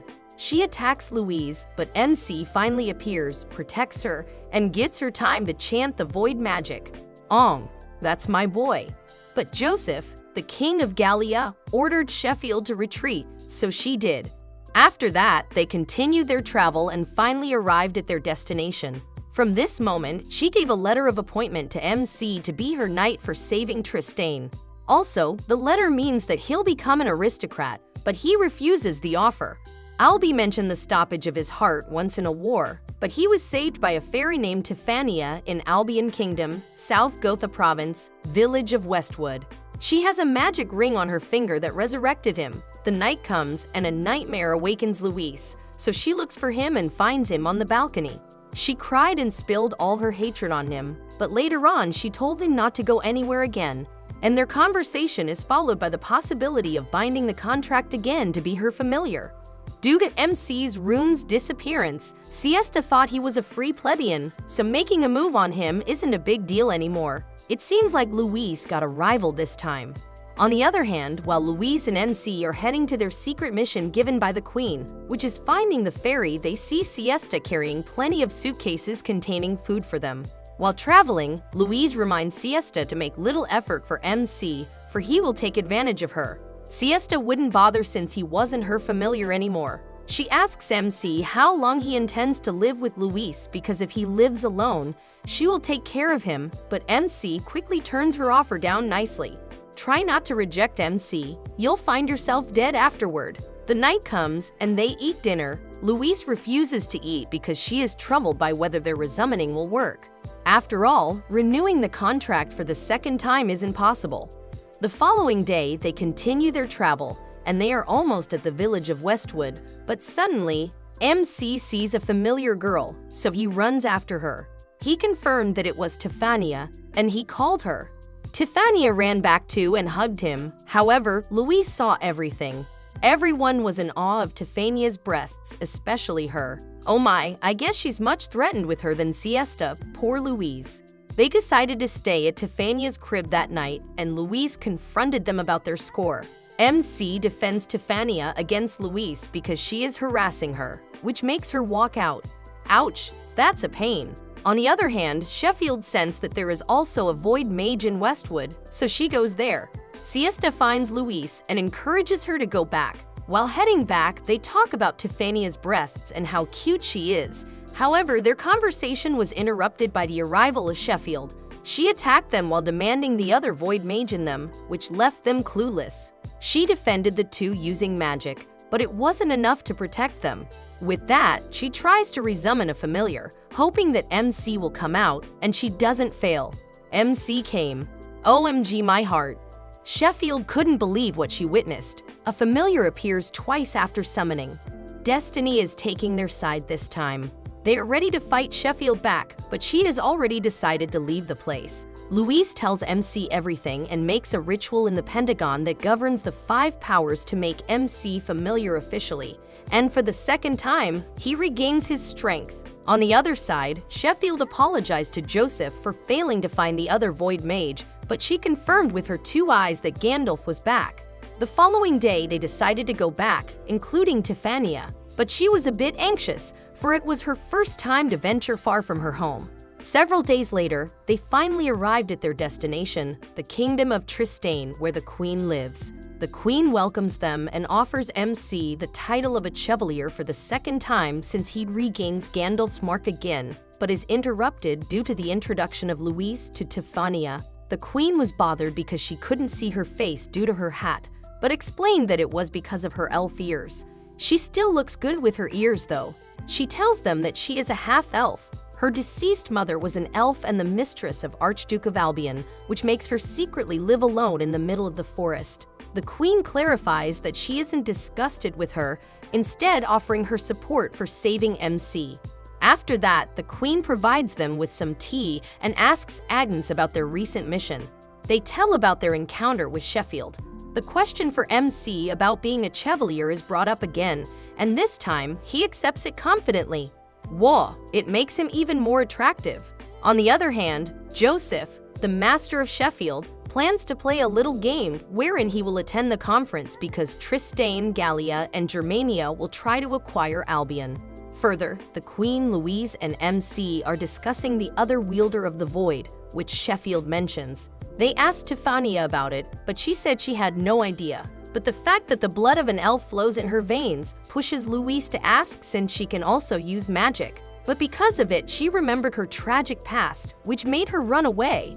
While MC was resting on his bed, she heard a beautiful voice singing and discovered it was Tiffania. Her voice was something else. I'm in love. They talked about her life, but soon enough, she confirmed that she could use magic which she only accidentally knew when the military tried to get her after her mother died. She inherited it from her mother, but was afraid to use it because she didn't know if it was good or bad. The following day, the Queen of Tristane bestows the title of the knight on MC and names him Chevalier, which makes him her new knight. MC Chevalier de Harapidono. That title suits him. It makes him more handsome. Before preparing for the conference, the Queen announced that Tiffania was her cousin due to her uncle, so the Queen decided to make her stay at the castle for a while. Since MC was her new knight, she had prepared something for him. Upon his arrival at the academy, he was so surprised by what he saw. It was the warm and lively welcome of the students to the academy for him. One afternoon, all the knights were busy training with MC, for he was already a knight of the Queen. He was battling with Gitch, which has the specialty of earth magic. But suddenly, a new student came. Everyone looked at her, including MC, and discovered it was Tiffania. She runs to him but stumbles, causing her to fall to MC, and Louise sees it, which puts her in full rage. Oh no, Louise, you have to brace yourself for more, I guess. Tiffania instantly became popular in the academy, especially with boys, and the hottest topic was whether her breast was natural or not. With her beauty and body, even girls will surely fall for her. MC, Gitch, and Reynard are still talking about recruiting more people into the Order of Undane Knights and hear about the other Chevalier on the campus, but are interrupted by the sudden commotion. Tiffania and a group of boys were taking her hat off to see her beauty, but she refused and ran away. I wonder what will be their reaction if they found out the truth behind that hat. On the other hand, MC approaches the other Chevalier, Tabitha, to join the Order of Undane Knights, but she refuses for she is a Gallian citizen and is not interested in it. On his way back, he saw Tiffania being bullied by the group of Beatrice Yvonne von Goldenhorf, Princess of the Grand Duchy of Goldenhorf, which made him rush toward them to defend her. But thanks to Gitch though, he makes them leave, such a cutie. After they leave, Gitch explains how powerful this girl was for her family and even deploys an entire dragon knight to guard their daughter. Oh no! MC, I recommend choosing your enemy wisely this time. After he got home, Louise prepared dinner for him, but he immediately turned it down. Instead, he asked her for help because Tiffania was bullied, but she declined. Looks like someone already won here. Morning came, and Tiffania announced her secret. Everyone was terrified, but Beatrice ordered her guards to capture her. MC wanted to help her, but his friends stopped him. Whoever helped her will be treated as a heretic and sent to prison. In addition, his beloved will befall, but it doesn't stop him. He knelt and asked Beatrice to free Tiffania, but she refused. Because of this, it started a commotion. Louise woke up. She used her magic to stop what was happening. She's so cool. I think I have a crush on her. She also tells everyone that Beatrice is a fraud, Bishop. Even so, Tiffania still wanted to befriend her, and by that, Tiffania clears her name, and the Academy accepts her wholeheartedly. However, everyone is still intrigued if her breast is genuine, so she asks MC to check it out. But unfortunately, Louise sees it and misunderstands everything. I told you, MC, you're dead meat now. Due to what happened between MC and Tiffania in the infirmary, he explained everything to Louise. He was forced to sign a pledge that he would never touch anyone else's breast again, but he refused and left the place. MC was upset because she never believed any of his reasons. That was a red flag, dude. You can't force her to believe you though. Albie also reminded him to consider her reason, but he didn't bother. While walking, he entered the small house that he saw. It automatically reminds him of his Colbert-sensei, who only believes in him. He didn't realize that he had fallen asleep. After he left the house, he saw that her friend, Gitch, was being mobbed by uncountable girls outside.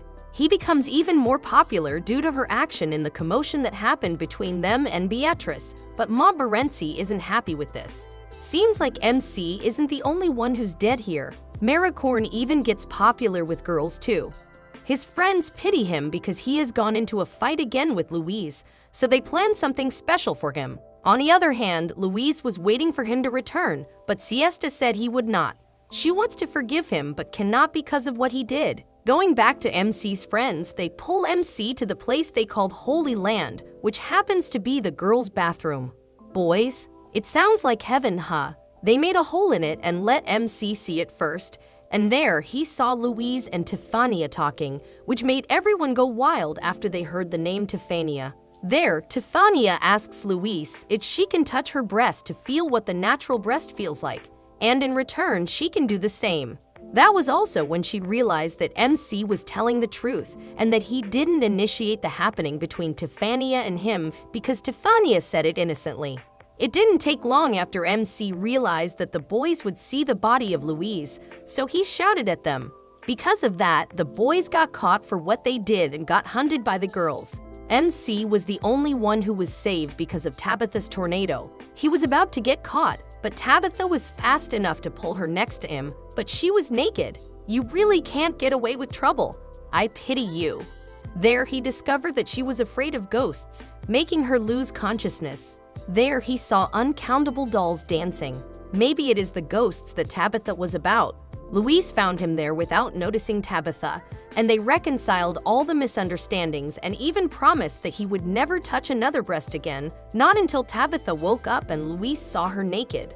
Poor MC, I don't think you're lucky because of this. Her uncles Scarin and Jessica nagged around Siesta for being just a second option for MC. She said that he had Louise, but the two didn't listen. Instead, Jessica gave her a love potion confiscated from her customer, who plans to use it against her. It was illegal, but it can only last for a day. How I wish it exists in reality, just kidding. Siesta was having trouble if she would use it, but her thought was interrupted due to the sudden arrival of Louise carrying MC. Due to MC's condition, Siesta forces her to say words to Louise. Louise doesn't like her behavior for meddling in their business, but Siesta wouldn't budge for she has the right to interrupt since she was concerned with her master's health. Wah, feisty. I wonder where she gets that kind of strength to fight back. Siesta told Louise that he isn't taking care of her familiar well, and because of that, she challenges Siesta to do it if she really can. It serves as a coup for her to do what she wants. Siesta was very happy with the outcome of their argument. He gets MC right away after that. If you only knew what would happen, Louise, you would regret your decision. On the other side, Gooch, Maricorn, and Reinhard are punished by Montmorency and the other girls for their actions. But suddenly, they saw MC being dragged again by Siesta. If this scenario were real, his bone would probably be dislocated. Siesta cures the bruises of MC, and afterward, she demands MC play a newlyweds game wherein she plays as a wife, and MC plays as a husband.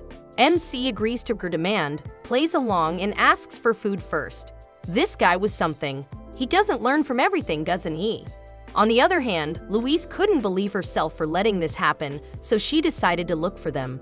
Going back, Siesta isn't using the love potion yet, but suddenly she accidentally drops it off in the window because of the sudden entrance to MC that shocked her. It drops to Montmorency and breathes the potion. Because of this, she instantly became attracted to Louise. Oh no, I never thought that using this potion would be this chaotic. After Montmorency kisses Louise, she is automatically put under the spell. The potion spreads through kisses, which makes it circulate continuously. But Tiffania used her magic to bring everyone back to their senses and stop spreading the spell. She used her magic, known as the magic of oblivion, that erases memories. Siesta admitted her fault and apologized to everyone. On the other hand, Tabitha got an email from Sheffield and gave her a mission wherein in return, she would regain her mother's heart. Oh gosh, what could it be this time? Is she being threatened? Don't fall for it, Tabitha. In the middle of the night, Siesta and Luis get into an argument again, which leads Siesta to re-challenge Luis regarding whom MC will choose between her and Luis in the Sleipner ball the next day. It wasn't just ordinary because it would be a costume ball party. I'm so excited for what's coming. Oh my gosh, but more than this ball is needed to catch MC's attention. Instead, the rumor that the two guys are talking about the monster bird appearing near the border recently caught him off. This rumor even got my curiosity as well. What could it be this time? The Sleipner ball took place and gathered all the students in the Mirror of Truth and ordered them to enter one at a time to change to their desired appearance. Louise transformed into Chinese Sama, hoping that MC would find her. On the other hand, MC was running late but distracted by what he saw in the sky. It was the giant monster bird. He rushed to the venue to tell Louise about it. Queen Henrietta was invited to the party and disguised herself among the crowd to promote the ball's purpose. Everyone was encouraged to play the game of identifying her. It didn't take long for the party to begin. I sense something terrible. I'm sure something bad will happen this time. As soon as MC entered the venue, he hurriedly found Louise and found her on the balcony. Without knowing she was a fake, she kissed her. It was a costume ball, for God's sake, MC. Why don't you try harder to find the real Louise? Little did they know, Sheffield entered the venue, and the Mirror of Truth broke, bringing everyone back to their average faces. MC found out that the one he kissed was the Queen and apologized for what he did. Louise saw them, which made her run away while crying. Outside the gate, he lost Louise, but he saw Tabitha. However, she attacked him. I really can't stand the turn of events here. I should brace myself for more. Louise got into the middle of the woods, but suddenly she heard someone's voice telling her to take revenge. I'm sure every one of us thought the same for who she possibly is, right? She hypnotizes Louise and makes her believe that she is an ally. Tabitha continues to attack MC, but Sheffield arrives together with Louise. There he found out that Tabitha was Sheffield's watchdog all the time. MC tries to wake Louise up, and thankfully she does, but refuses to come down while stomping her feet, causing her to fall off. Is this some kind of comedy? I didn't know it was coming. Sheffield is now trying to get her by force using magic, but all her monsters explode for some reason. The real giant bird pass by who carried Colbert Sensei and helped them. I thought he was dead. After what happened that night and Mr. Jan Colbert's appearance, his latest exploration was introduced. It was a big ship called Ostland. Kirky invested in his research, and these past few days, they've been away on a test flight, but the wind pushed them off, so they happened to fly around the academy last night. What if Tabitha was the one behind that wind guy? Just kidding. They also found out that Colbert wasn't dead. Tabitha only temporarily cast a spell to stop her heart from making him look dead, but the truth was not. Kirky helps him and makes him stay at her house in Germany after what happened. They apologize for making them worry.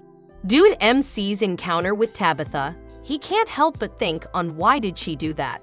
However, Louise thought he was thinking about the Queen, so she asked for a detailed explanation, but he ran off quickly. Suddenly, the Queen arrives at the ship, so everyone bows their heads. The Queen praised the ship for being magnificent and Mr. Colbert as well. Afterward, Colbert shares the origin of the ship Ostland with MC. Ostland was also known as the East. He named it that way because he hoped to go to the Far Eastern area with MC and told him he was the reason behind the ship's creation. Their relationship with each other touched me. It feels like a father and son relationship. On the other hand, Luis shares what happens between MC and the Queen to Tiffania and Siesta. Because of that, Tiffania gave Luis a magic item called Orb to see what happened last night. Her trust issues got even bigger. It's your fault, MC. You owe her a detailed explanation. She was about to use it against him, but MC noticed them and ran away. However, they captured him in the end. Soon enough, Luis found out that Tabitha was involved last night, but MC explained that she was being ordered by Sheffield and called her a watchdog. Herky interrupted their conversation and said she might know Tabitha's reason. She tells them her story of being a Gallia royal family member. Her father is the younger brother of the current king but was killed during the fight over the throne. She was also targeted, but her mother took the poison meant for her ever since Gallia named her Chevalier and gave her seemingly impossible missions. I knew it. There was really behind her mysterious personality from the very start. They realized that Tabitha failed in her recent mission and are now facing the consequences of it. On the other hand, Tabitha was taken by an elf due to the order of Joseph. Because of this, MC asked for the permission of the Queen to let him help Tabitha, but she declined for she was the one who would help her instead of him. All the Academy students seemed to be looking for something vital one morning. I hope it was something more precious than diamonds though. Just kidding. But suddenly, a naked girl with long blue hair fell from above and hugged MC, which put Luis in full rage again. Why is it always MC who random girls are hugging? Luis found out that it was a little sister of Tabitha named Ilokoku. She told them that Tabitha was arrested for treason as well as her mother. I'm sad. She doesn't deserve all of Maricorn. She came by to ask for help, but they doubted her and asked for proof. I can't blame them. Well, only their blue hair looks alike. From that moment, she goes out and proves herself through the help of Sylphid that happens to be Tabitha's familiar. And with that, they agreed to save Tabitha. But Reynard was having second thoughts because it was wrong to take action without Queen's permission. On the other hand, Vitarshal is now talking to Joseph to claim what they ask in exchange for bringing Tabitha to him, which is to stop whoever approaches the gate of Shaitarn. So he was also the one who ordered him. Such a user. For them, the gate of all evil brought the calamity 6,000 years ago. There's a prophecy among the kind of Vitarshal that the actual devil will be awakened when the four devils come, wherein its power will bring the calamity back. The power of the devil he was referring to was the void of magic itself. Upon the request of Vitarshal, it would only happen if he agreed to serve him until he died. He's getting on my nerves. He's so manipulative, but Vitarshal agreed. On the other hand, the Queen doesn't permit MC and the others to save Tabitha because it may start a war since they were her knights. For this reason, they surrender their title as an aristocrat, but the Queen orders Agnes to arrest them. Luis talks to the Queen and asks her about the actual score between them, but also gives her the sentiment that he is her familiar, so she would better be ready to face the consequences if she laid a hand on him. The Queen apologizes and encourages her to convince him not to be the go to Gallia, but she even surrendered her title and got arrested. Poor humans. How can you save Tabitha after this, huh? In Alhambra Castle, Tabitha was told by Vitarshal that she would also be drugged like her mother, with the one who erased the heart. Luckily, Luis and the others escaped the prison with the help of Colbert, Kirk, and their other friends. But soon enough, they found out that Sylphid, the legendary ancient dragon, was disguised as Ilokoku the whole time to get help for her master Tabitha. I feel bad for Maricorn, for the girl she likes turned out to be a dragon. Soon enough, the Queen discovered that Luis and the others escaped, so she ordered Agnes to search for them. Little did they know that the group was hiding in the house of Scarin and Jessica, and from there, they planned to save Tabitha. I was so touched by the kind of friendship they have now. It's one of a kind. They split the group in half. One group headed by Colbert will lead to the castle to get them, while the other group headed by MC will head to Galleon to rescue Tabitha. But before that, Scarin and Jessica give them clothes to disguise themselves. After everyone changes, they tease each other about their appearances, but afterward, decide to depart and execute the plan. On the other hand, Joseph rushed to Sheffield to talk to her about the requested item to be ready soon. It also notes that the place was scorching because it was secure. The area doesn't allow any air or sound to escape, making it sealed and having multiple furnaces and smelts. After they entered the area, Sheffield opened it, and Joseph was amazed by what he saw. This place creeps me out. Colbert's group finally arrived at the castle to retrieve Ostland, but as expected, a lot of guards were securing the place. Because of that, Colbert ordered Siesta to strip. What is he planning though? Why did he have to order Siesta to strip? On the other side, the group of MCs also saw a checkpoint at the border, but they acted for them to deceive them. After all, they were disguised as a traveling circus as of now. Because of that, they safely passed the checkpoint and continue to travel all together. While walking, Louise can't help but think about what Siesta said about her for being plebeian, while arguing because she is not related now to her father, mother, and sister, but she still has MC by her side. I think it's enough to calm her down. Back to Colbert's group, they turn the guards down using Siesta and get Ostland as planned. Colbert used it as bait to lure the guards until they managed to help the group of MC to cross the border. Because of what happened, Angs ordered the guards to go after them and catch them. However, Joseph already knows their plan of rescuing Tabitha because Sheffield told him. Sheffield plans to stop them from entering Gallia, but Joseph disagrees, and they enter their destination. The group of Colbert got caught, and from there, Angs saw Colbert and anger was drawn on her face. She attacked him but later decided to bring them back to the Queen. Gosh, I thought she was going to kill him here. It gives me heartache. Thankfully, MC's group manages to reach Gallion to save Tabitha. Everyone thought of gathering information near Tabitha's house, but only Kerchi could know how to pull it off. She used her charm to get information from the guards in the bar, and from that, they found out that Tabitha's mother had been taken to Alhambra Castle and thought she was there too. Go guys, you're getting closer and closer. I wish you luck this time. Alhambra is located on the eastern edge of Gallia, and they decided to go there. Based on Malicorn's telegnosis spell, about 100 soldiers are at Alhambra Castle. Montmorency is tasked to make a lot of sleeping potions and spike them into alcohol to put everyone asleep. At first, they are having a dilemma about executing it, but Kirky already has an idea. She makes Tefania and Ilokoku wear bikinis, plans to dance there, and makes them drink the potion.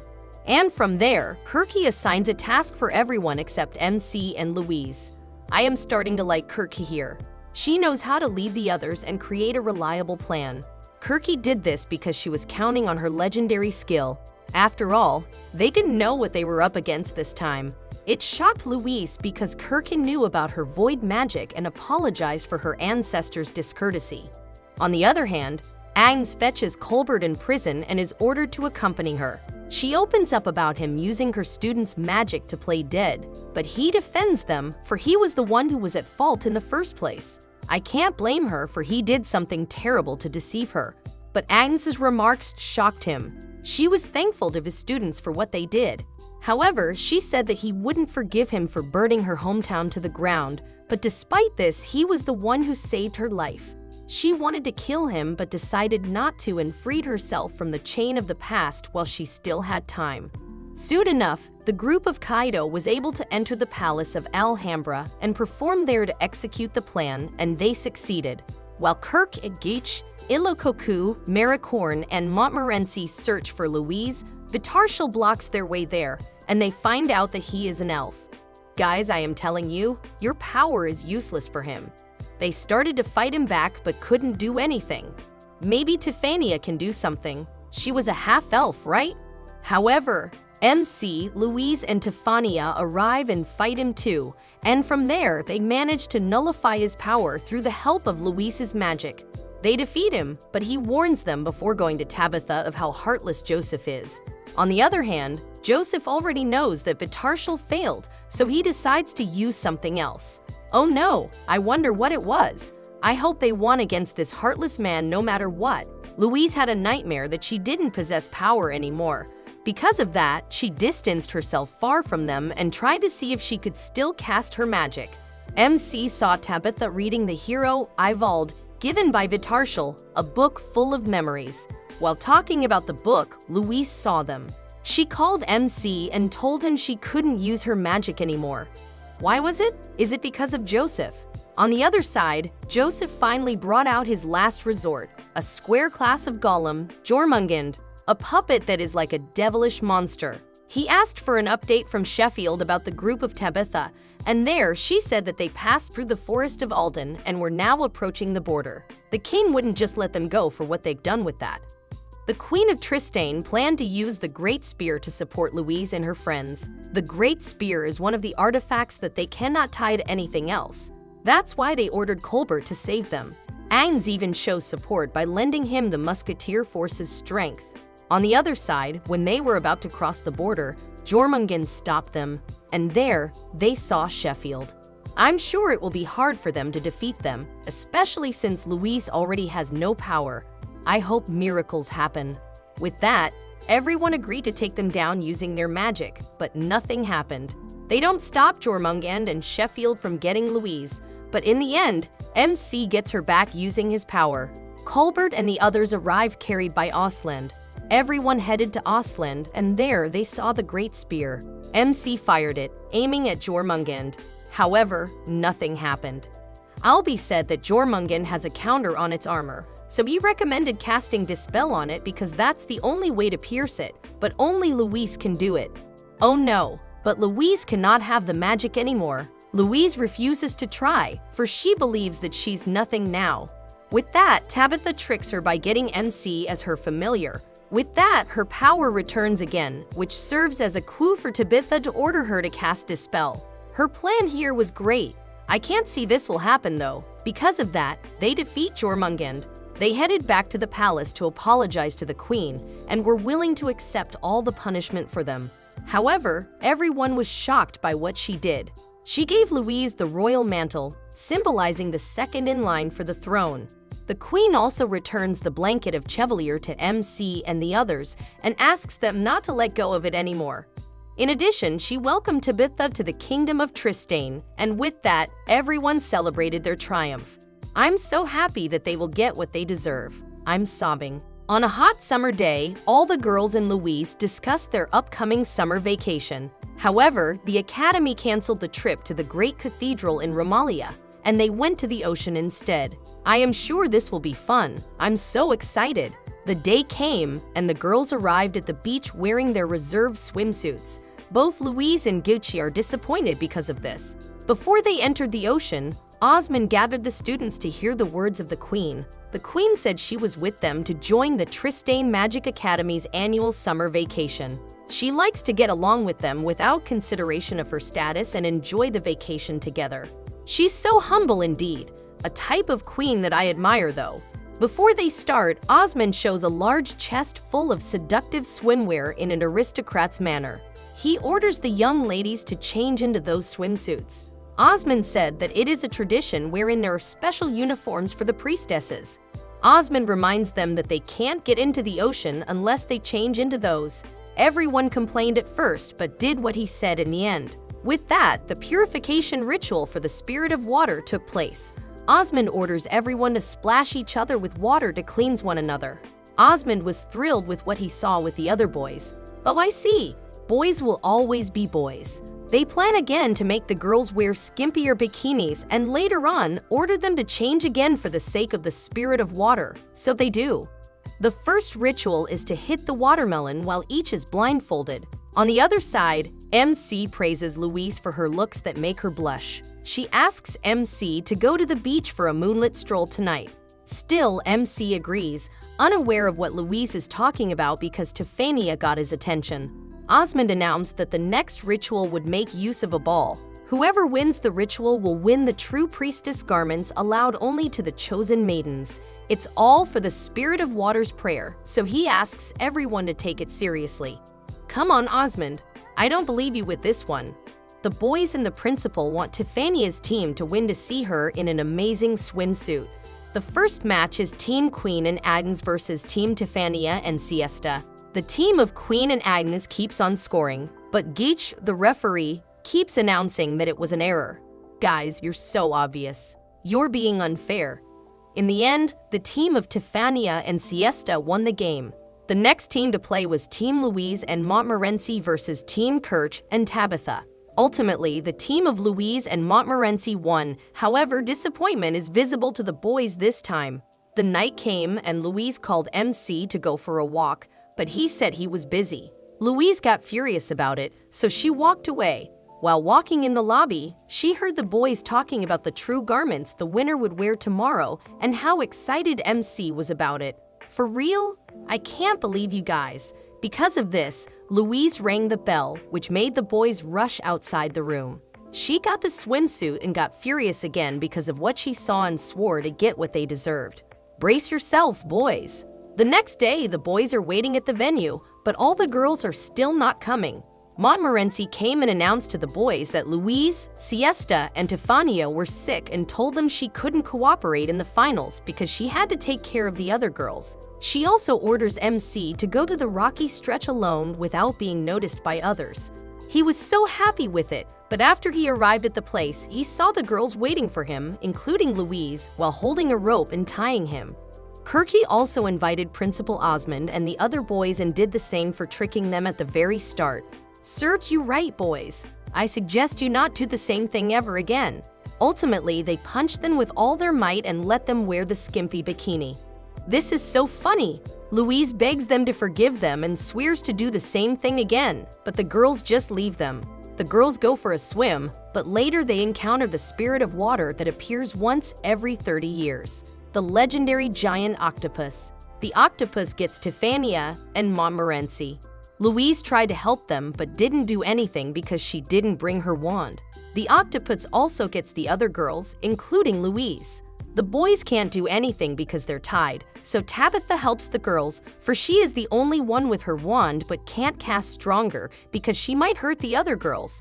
In the end, they also got captured. Louise manages to untie himself and help the girls. He fought the giant octopus and won against it. Louise hugs MC in the end for saving her. You're so cool, MC. I hope you're always like this. While MC is grilling the tentacles of the octopus, the girls try on the skimpy bikini that the boys want to see in them at the very beginning. This is another tale of our great MC, Saito, sleeping ever so peacefully with Louise and Siesta. MC was dreaming about an adventure that woke up Louise. She doesn't mind about it and Loki thinks it's cute. But MC pushed her and accidentally touched Louise's melons, calling them Great Plains, referring to her front yard. Right after, Siesta was also dreaming and scooched over to MC, bumping her Great Mountains into MC's arm. He's not complaining though and loved the sensation that it went to his dream. However, Louise was offended that she didn't think twice about bursting the whole room. Sensing that the situation could be dangerous, MC's loyal knight, Tabitha, defended himself in the blink of an eye. She's a runner, she's a track star. Pun intended. Louise was frustrated about her presence, but it's already self-explanatory. Louise ranted that she got offended when MC thought her front yard was nothing but an open plain. Hearing this made Tabitha and Siesta happy, though content with their mountain range. Things got heated between the ladies, so MC tried to ease them by saying, plains and mountain ranges are both great in their ways. But he quickly retorted that maybe mountain ranges are a smidgen better. Seeing Siesta's grown mountains, he was immediately thrown out of the room with googly eyes. Colbert Sensi announced his presence and told everyone he was there to pass along a message concerning everyone. Queen Henrietta orders them to take a trip to Outland. They are traveling to Romalia. After the transition, the characters were shown sailing in the sky on an average-sized cruise ship. Louise was ecstatic to go to Romalia because she is a Brimerist, and Romalia is the heart of the Church of Brimmer. More characters are introduced: Jan, Miss Zerbst, and Tefania, all aboard the ship.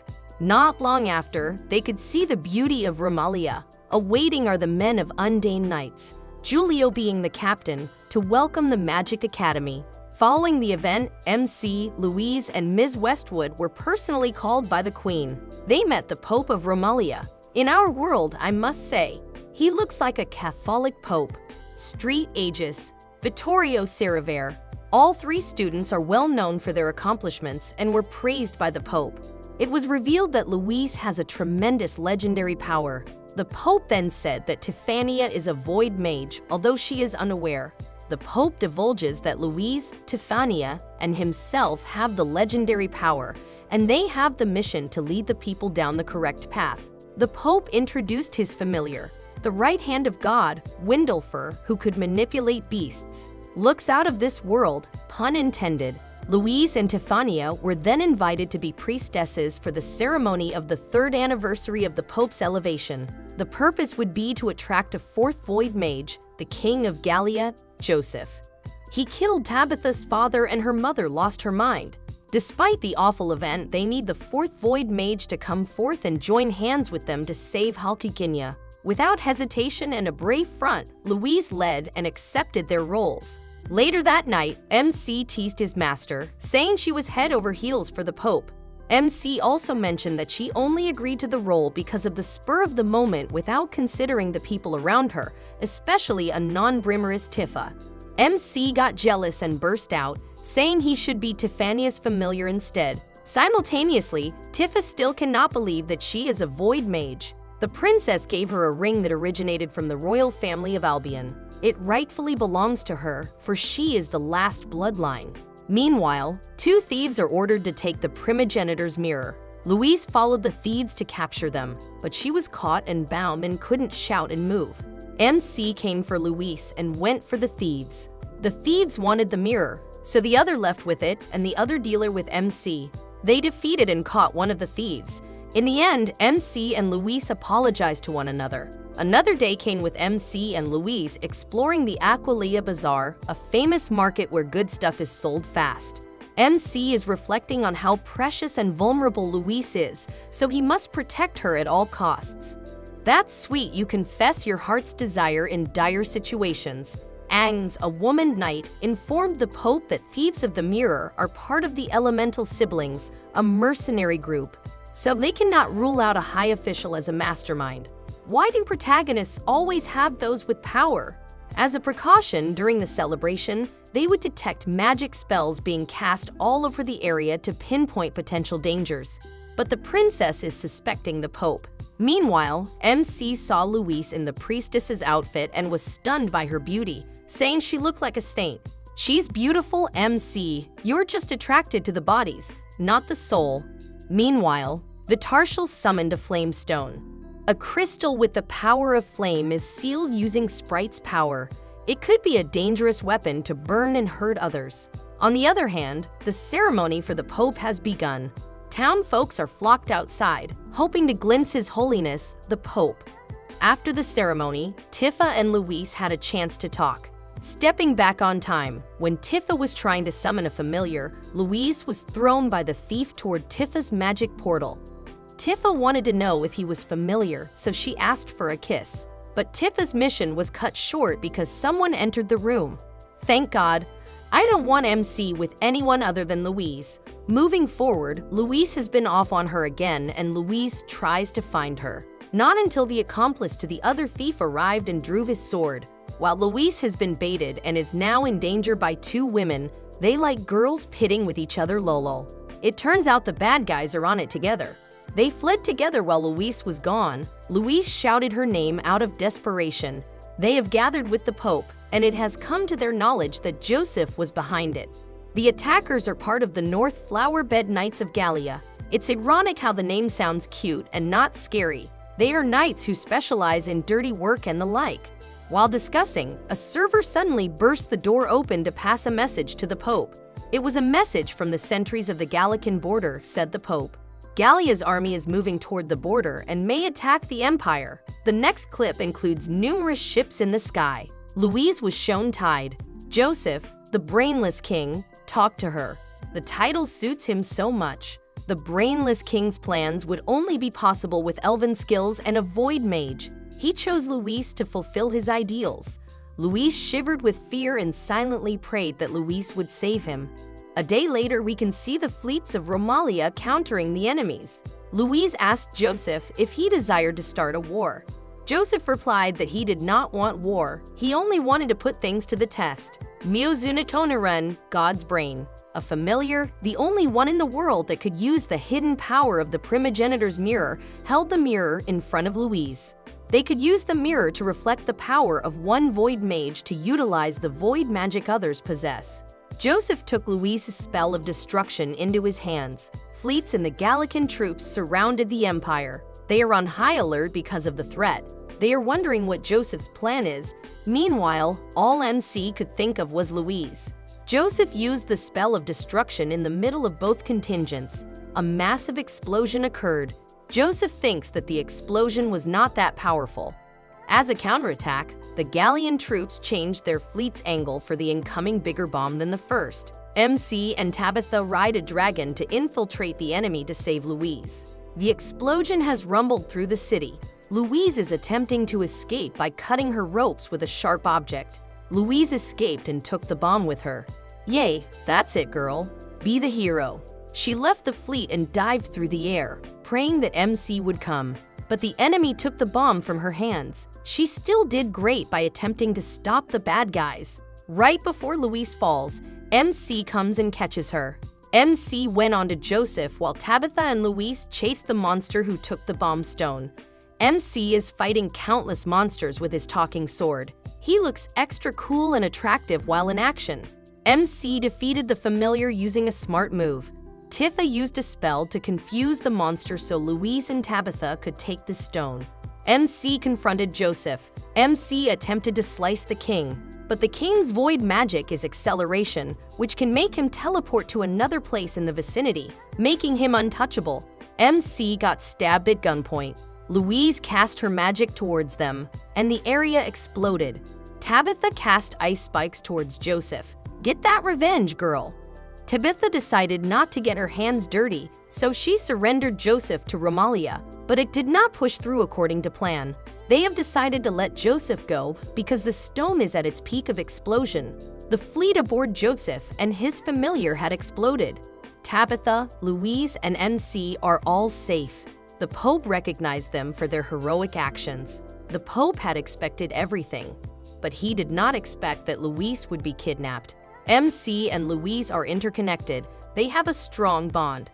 Tifa saw this and convinced herself that MC couldn't be her familiar. While exiting the cathedral, the townspeople awaited the heroes and cheered them, thanking them for saving the people and their beautiful town. A simple ceremony was held to celebrate and recognize the heroes. Louise daydreamed of having a house with MC. They proceeded with the meals and socializing. Everyone's eating, laughing, talking, and dancing, rejoicing for being unharmed. MC confessed how deeply he cares for Louise. He felt his heart would stop if he would not see her. He wouldn't want to be separated from her ever again. He promised to protect her and always be with her. If having a familiar like MC is always like this, I want one. They got in a room and kissed. Just as things get intimate, they notice movement on the bed. It was Siesta. Meanwhile, Tabitha went home to give her mother a potion to help her regain her heart. It was successful. On the other hand, Knights and MC are training. While Louise is planning their house, Siesta comes to her quickly after hearing gossip. The gossip was about how the other girls had found Tiffania and MC in an awkward position. Siesta came with MC and Louise for house hunting and insisted that she live with them because she is bound to them to be their maid. But all Louise and Siesta did was argue about MC and who should be with him. They could not find a house because Louise did not want any of those presented to her, mainly because she did not want Siesta around. She wants to live with MC alone. They continued their hunt and stumbled upon a theater play entitled The Queen's Knight. Everyone was portraying a knight saving the queen. Her face is void of excitement but full of confusion. Ah, Tabitha, she is not ready for the heavy responsibility. Similar to what previously had happened to them and Joseph. On the other hand, Tabitha will be queen. The queen summoned MC and Louise. The queen said she would share some of her domain with MC. An act of gratitude for saving her kingdom from being dust and ashes. It is a land called d'Oriel in western Tristane. Siesta, MC, and Louise went to see the land. It is in the middle of nowhere. Luckily, a farmer passed by, and they confirmed that d'Oriel was the wasteland they were looking at. Contrary to what they have imagined, the mansion is an old and haunted-looking mansion. Night came, and Tabitha visited them and said she would live with them too. She looks tired, maybe from all the sudden pressure instilled in her by her people, expecting her to be queen. Tabitha then proceeded to sleep beside MC. Why is everyone head over heels for MC? What a lucky man. Then Siesta lay beside MC too. Poor Louise, she was slow to get her position. Louise got furious and explored the room. It is a harmless explosion by a jealous master. The group visited the said domain but was disappointed to see a wasteland. The land's previous owner had passed 10 years ago with no one to inherit. The land was surrendered to the country. There are farmers and workers on the land with crops. They have laid their focus on Tabitha and asked what her plans are. Having a silent battle, Tabitha responded that she had no idea yet. They want her to be pregnant. Chill out. Tabitha does not even know what to do, and you want her to have a child with no spouse. MC goes running away from them because he is the only guy present.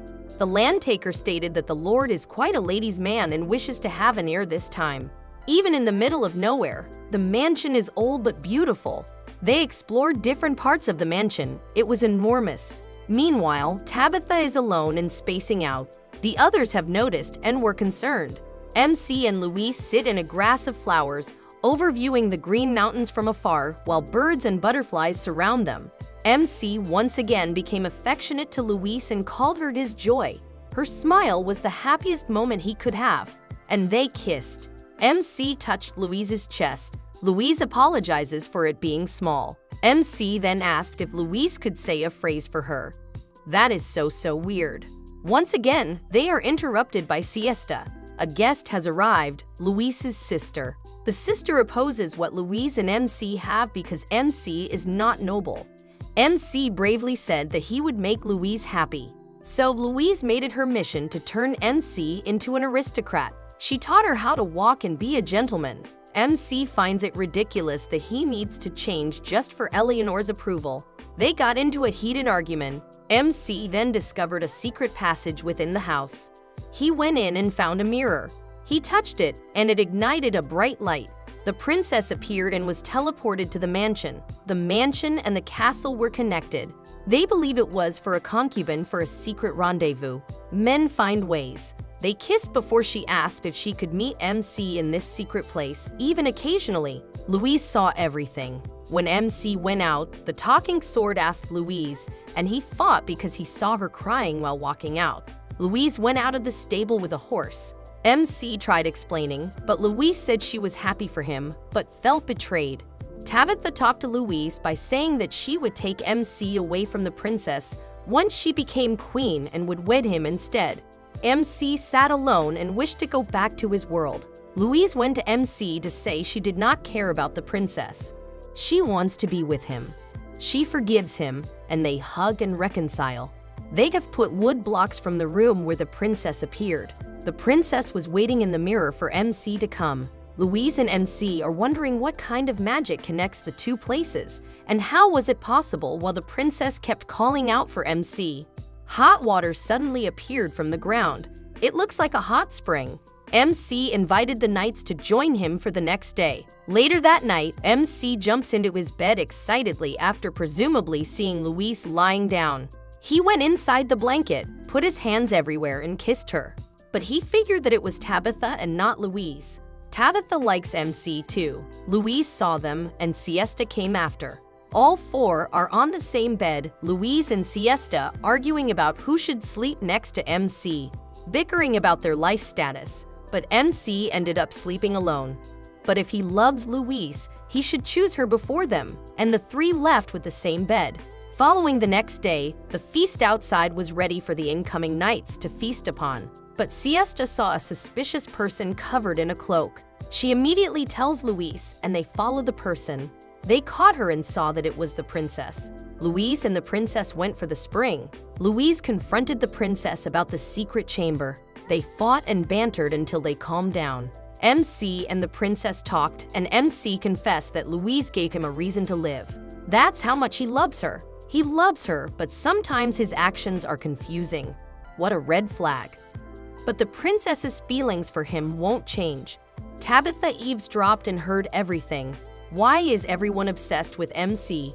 Back in the spring, every girl is soaked in.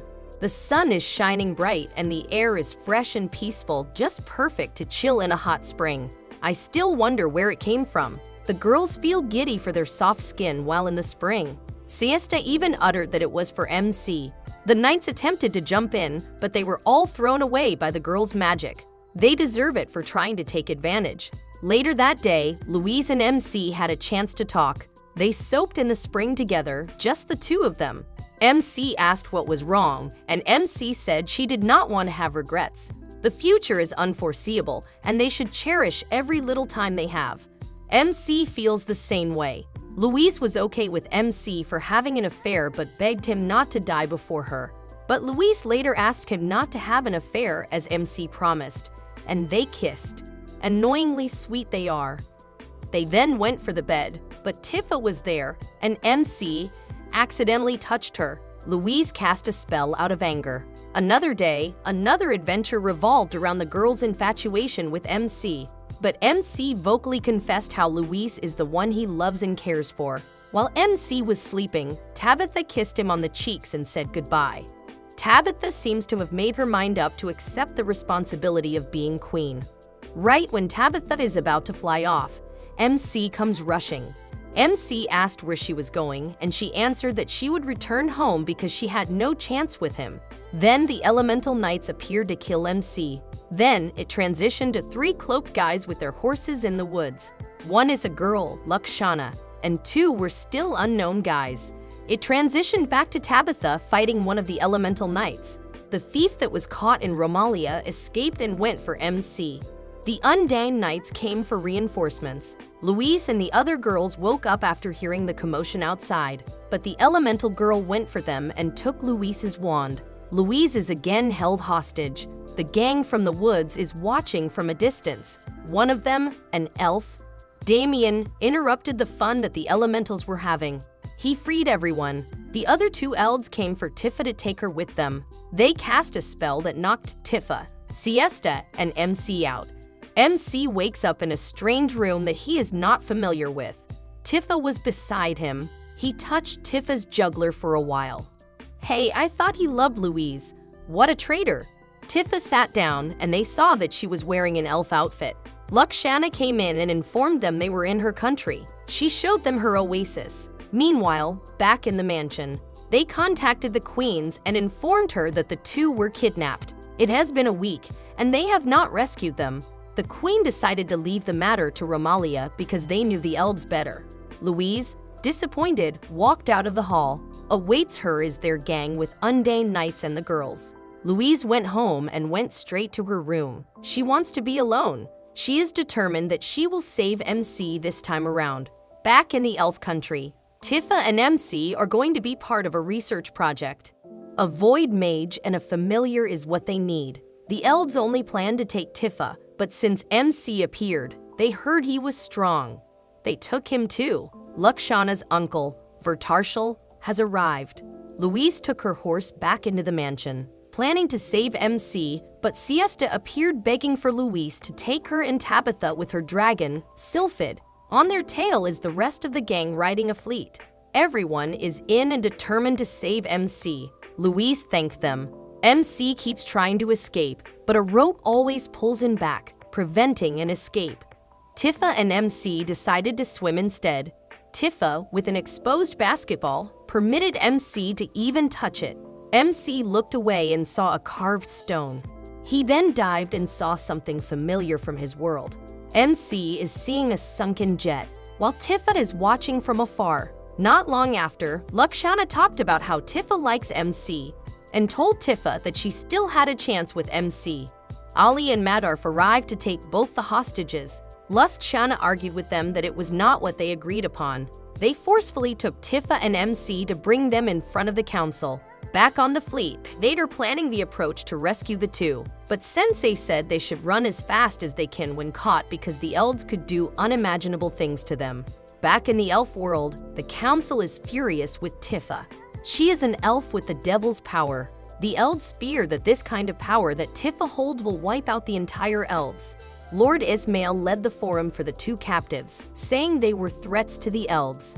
They want to kill both Tifa and MC. MC broke free from his bound, took one of the guard's swords and swung it towards the Lord to prevent him from taking Tifa. But it only made it worse. Now both of them are surrounded by 10 or more swords. So much for being heroic, MC. Now all the elves saw how dangerous they were. They were put back in a cell. Tifa took care of MC's wounded arm and confessed her love. MC was shocked to hear it from Tifa. They kissed and something lit up from MC's chest. This is hilarious. It's like a king with numerous wives. He fainted and got a carving on his chest. Meanwhile, the gang continues their mission to save Tifa and MC. Not long after, Lv0 and his uncle took Tifa and MC because they opposed the council's idea. They walked in an underground tunnel to seek a dragon to fly them away, but the higher-ups knew that Vitarshal would lead their escape and blocked the only way they could escape. Guards surrounded them. There was no way out. Tifa and the others run away from the guards, but they are tirelessly pursuing them, refusing to free them. Now they are stuck with only a thin wall separating them from their captives. Back on the crew, the others were spotted and were being attacked by the elves. MC and Louise were calling each other's names. The carving on MC's hand lit. Louise chanted a spell and cast a portal. Tifa, MC, and together with Lashana and Vertatial escaped through the portal that Louise created. Louise was asked how she rescued them. She answered that she just had a strong desire to see MC. When she touched MC's hand, she felt power flowed in her. MC told everyone that she was also Tifa's familiar. Everyone was frantic that MC and Tifa kissed. Lv0 and Vertatial have no plans of returning to their country. They plan on coming with the crew to the Savages' land. They arrived at Tabitha's homeland. It was breathtakingly beautiful. Tabitha provided repairs and resources for all of them. Lv0 was giddy to witness the lands of the Savages. For a researcher like her, this is a great opportunity to learn. Vitarshal returned to Ardeal, but remained in hiding. Louise felt sad and angry that MC was spending more time with Tifa. A knight arrived and knelt before Tabitha. Tabitha instructed the knight to prepare for the coronation ceremony. It seems that Tabitha strongly made up her mind. Tabitha is getting ready for her coronation. Her mother visited her, checking on her. Louise saw MC kneeling and fixing Tifa's skirt. She got furious and went to them, held MC's hand, and asked what they were doing in broad daylight, only to find out they were trying to remove a bag that flew inside Tifa's shirt. Lv0 wanted to explore the castle, but the Undane Knights prohibited her from leaving her room. They do not trust elves. MC talked with the knights and told them to get along with the elves, since they were the ones who helped them escape. MC entered Louise's room and saw all the dresses Louise planned to wear for the coronation ceremony. It was all revealing and alluring. Let's see if you can seduce Sakto. Louise asked what MC thinks about the dress, but he responded that he thinks it fits Tifa more. Louise got undressed and demanded MC to help her put it on. MC was blushing and touched Louise's jiggly puffs, then hugged her. But Tifa barged in, also needing MC's assistance for her dress. Her front yard melons pop out in front of Louise and MC. Lv0 went missing. The Pope is arriving, so they must find Lv0 before the Pope discovers they brought two elves home. Lv0 is in the hallways of the castle with her pen and paper, taking notes. The Pope congratulated Tabitha, now Queen Charlotte. Louise mentioned how she unconsciously rescued them. The Pope called the portal the World Door. The Pope has never heard of two void mages having one familiar. The Pope called MC Liftisur, the heart of God who could amplify powers. Lv0's husband, Ali, decides not to look for her, for she easily gets annoyed, and he is afraid that she will call off the wedding. The knights were drinking their girl problems away.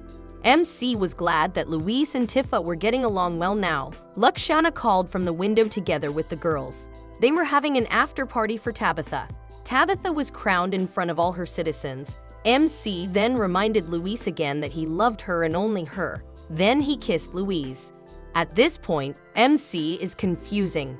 MC then told Louise to hurry and get dressed. Louise overheard the Pope saying that Liftisur would be a power booster, but the soul could not replenish the body.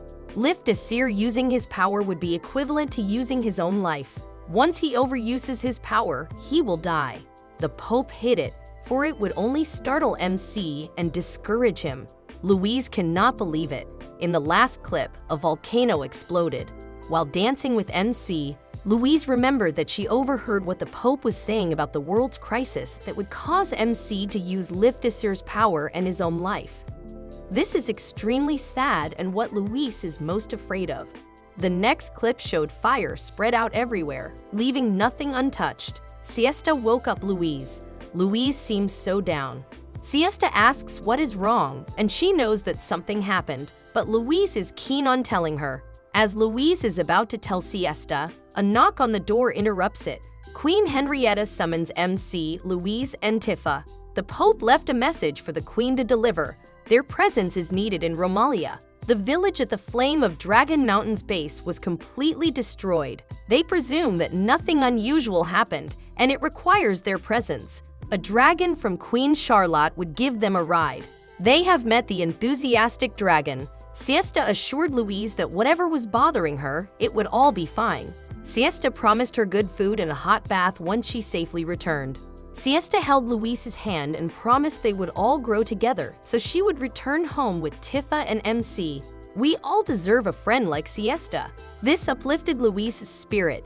They hopped in the dragon and started their journey. The entire city of Aquileia is on fire. They tried saving as many people as they could. Julio arrived. Other dragons are like robots. Aside from the crews and Julio's dragons, the ancient dragon is causing the fire. The Romanians fear that the next city that would be consumed by fire would be theirs. The Pope encouraged everyone that they could defeat the ancient dragon by combining all their efforts. They plan on confronting and defeating it in the Valley of Orsha before it can reach the city. The crew went to Romalia and informed the Pope how Aquileia was engulfed in fire. They suspect this catastrophe is the world crisis the Pope was discussing. The Pope agreed. The Pope said Louise's power is the key for their operation to be successful. But it wouldn't be easy since the dragon is surrounded by a spell-reflecting wall of miasma. Everyone was instructed on what to do with their powers. Louise got worried that MC would use his own life without him knowing. The Pope did not bother to inform them about MC's situation. Pope, do something. They have started their plans. The Pope assured Julio that MC would not die just by using his power once. But they must get it right the first time around, because the more MC uses it, the more he is nearing death. Louise told MC what she knew about his newly acquired power. Louise hugged him and told him to just leave it with her. Tifa overheard it and felt guilty, as she was the one who caused it. Meanwhile, the dragon is nearing the city. MC disagrees with Louise. He is a knight. After all, he has to protect what he ought to protect. The ancient dragon arrived, and they trapped it with rocks. The Pope cast a spell to remove the reflection wall from the dragon. MC boosted the Pope's power. The dragon threw flames toward them, but MC's sword deflected it. Delph, the sword, although successful, it couldn't handle that much. It was destroyed. The Pope kicked Julio out of the way and sacrificed himself. The Pope got eaten by the dragon. The Pope did something. The Pope died. Julio was saved. Everyone was startled, but they had to act quickly and retreat. MC woke up in the castle. The dragon curled up like a boulder, but it is still alive, and its heart is beating. It can awaken anytime. Someone named Old Osmond came. Their top priority is to slay the dragon. On the other hand, Old Osmond, the Queen, and the Elves are discussing what they all know about the dragon. MC feels like it is not the right time to mourn for Delph. MC is asking the Elves if they have fighter jets in their world, because as far as he knows, a fighter jet could take down anything with its missiles. Lakshana suggested that he should go back to his world and get one. Louise will create a portal that connects both worlds. They will go together to get a fighter jet. Once MC steps on the portal to his world, Louise said everything she wanted. Louise leaves MC in his world, a sole definition of what you would do for love. She fears that he will die and be hurt in her world. Everyone was shocked and asked why, but Siesta only hugged Louise and cried with her, while Tifa watched and realized how much Louise truly loves MC. On the other hand, MC shouted Louise's name. Louise promised everyone that she would defeat the dragon with her powers alone. The stone boulder is starting to shake. Old Osmond told Tifa and Louise the reason why the ancient dragon went for Romalia this time was because the dragon needed to feed off from a void mage to gain more strength. Louise and Tifa are the main targets. This makes it more exciting, but I hope none will be hurt. Both are taken to the Magic Academy, so when the fights begin, there will be no casualties. Everyone in the Magic Academy, including students, insisted on staying and fighting together. Even the Elemental Knights were there. They are mercenaries, so they would side with whoever pays. In this case, Queen Charlotte hired them. The Elemental Knights were giddy and smiling, like they did not try to kill everyone on the crew, lol. In MC's world, Japan, I wonder if it is a normal Japan or Japan with magic. MC blames himself because he shows weaknesses. He understood that Luis did not have a choice, but MC knew that without the power within him, the ancient dragon could not be killed and everyone would perish. He could not take the idea of Luis dying. He will find a way to go back. He went to the same place where he was called and summoned, but bullies came and mocked him. MC was beaten up. It's normal Japan, no magic. The dragon awakened and flew straight to the Magic Academy. Contrary to the grave situation, the sun shines bright and lively. The ancient dragon is fast approaching. They can see the dragon from afar, which means that the army was not successful in intercepting it. Meanwhile, MC could still see the rune in his hands, signifying that he is still contracted with Louise. The Magic Academy has a barrier spell that prevents fire from the dragon from penetrating it. MC is determined to go back to Halkiginia. A swarm of dragons is attacking the academy. An army arrives to reinforce them. They fired their cannons toward the ancient dragon. It fell, and they fired more. It stopped moving but regained its strength not long after. An army of elves, led by Lord Vitarshal, had come to help. The barrier that protects the academy has been breached. Tifa and Luis are being pursued by a swarm of dragons together with the ancient dragon. The army couldn't attack because they would risk hurting Tifa and Luis too. Luis could see that the ancient dragon was hurt from the previous attacks, so she cast her explosion spell, but the dragon is still alive. They were thrown out. MC rides a fighter jet through the eclipse. Louise is not face-to-face with the dragon. MC's coming for her. Have faith. She was about to be eaten when she shouted MC's name, and MC appeared from the sun, firing missiles from his jet. To MC's surprise, Delph manifested on the jet and is now talking to him. What a relief he is alive. Delph explained that after the sword broke, he had been resting on MC's rune. MC fired simultaneously, and the dragon was severely damaged and hurt. Luis talked to MC through the portal, but MC pulled Luis towards him. They are now riding the jet together. Luis was furious that MC was back, especially in this time of danger. MC planned to fire more missiles combined with Luis's explosion spell, but Luis was too weak to cast a spell. MC assured her that he was there and they could use the Liftisir, but Luis did not want to risk his life. MC assured her that he wouldn't die and they could do it together. They kissed and became more powerful than ever. Everyone fires on the dragon all at once while Louise collects the strength to fire, and she did. The dragon turned into a stone and cracked. They defeated the ancient dragon, but MC wouldn't wake up. Oh no, don't die on us. Louise now cries and begs for him to wake up. He finally spoke and hugged Louise. He used up all his Liftracer energy, but he is still Gandalfer, so he lives. In front of everyone, MC demanded, yes, demanded, not asked, Louise to marry him. Their wedding was set. Louise was very beautiful, wearing a white veiled gown while walking down the aisle. Everyone was rejoicing as MC and Lucy sealed their forever happiness with a kiss.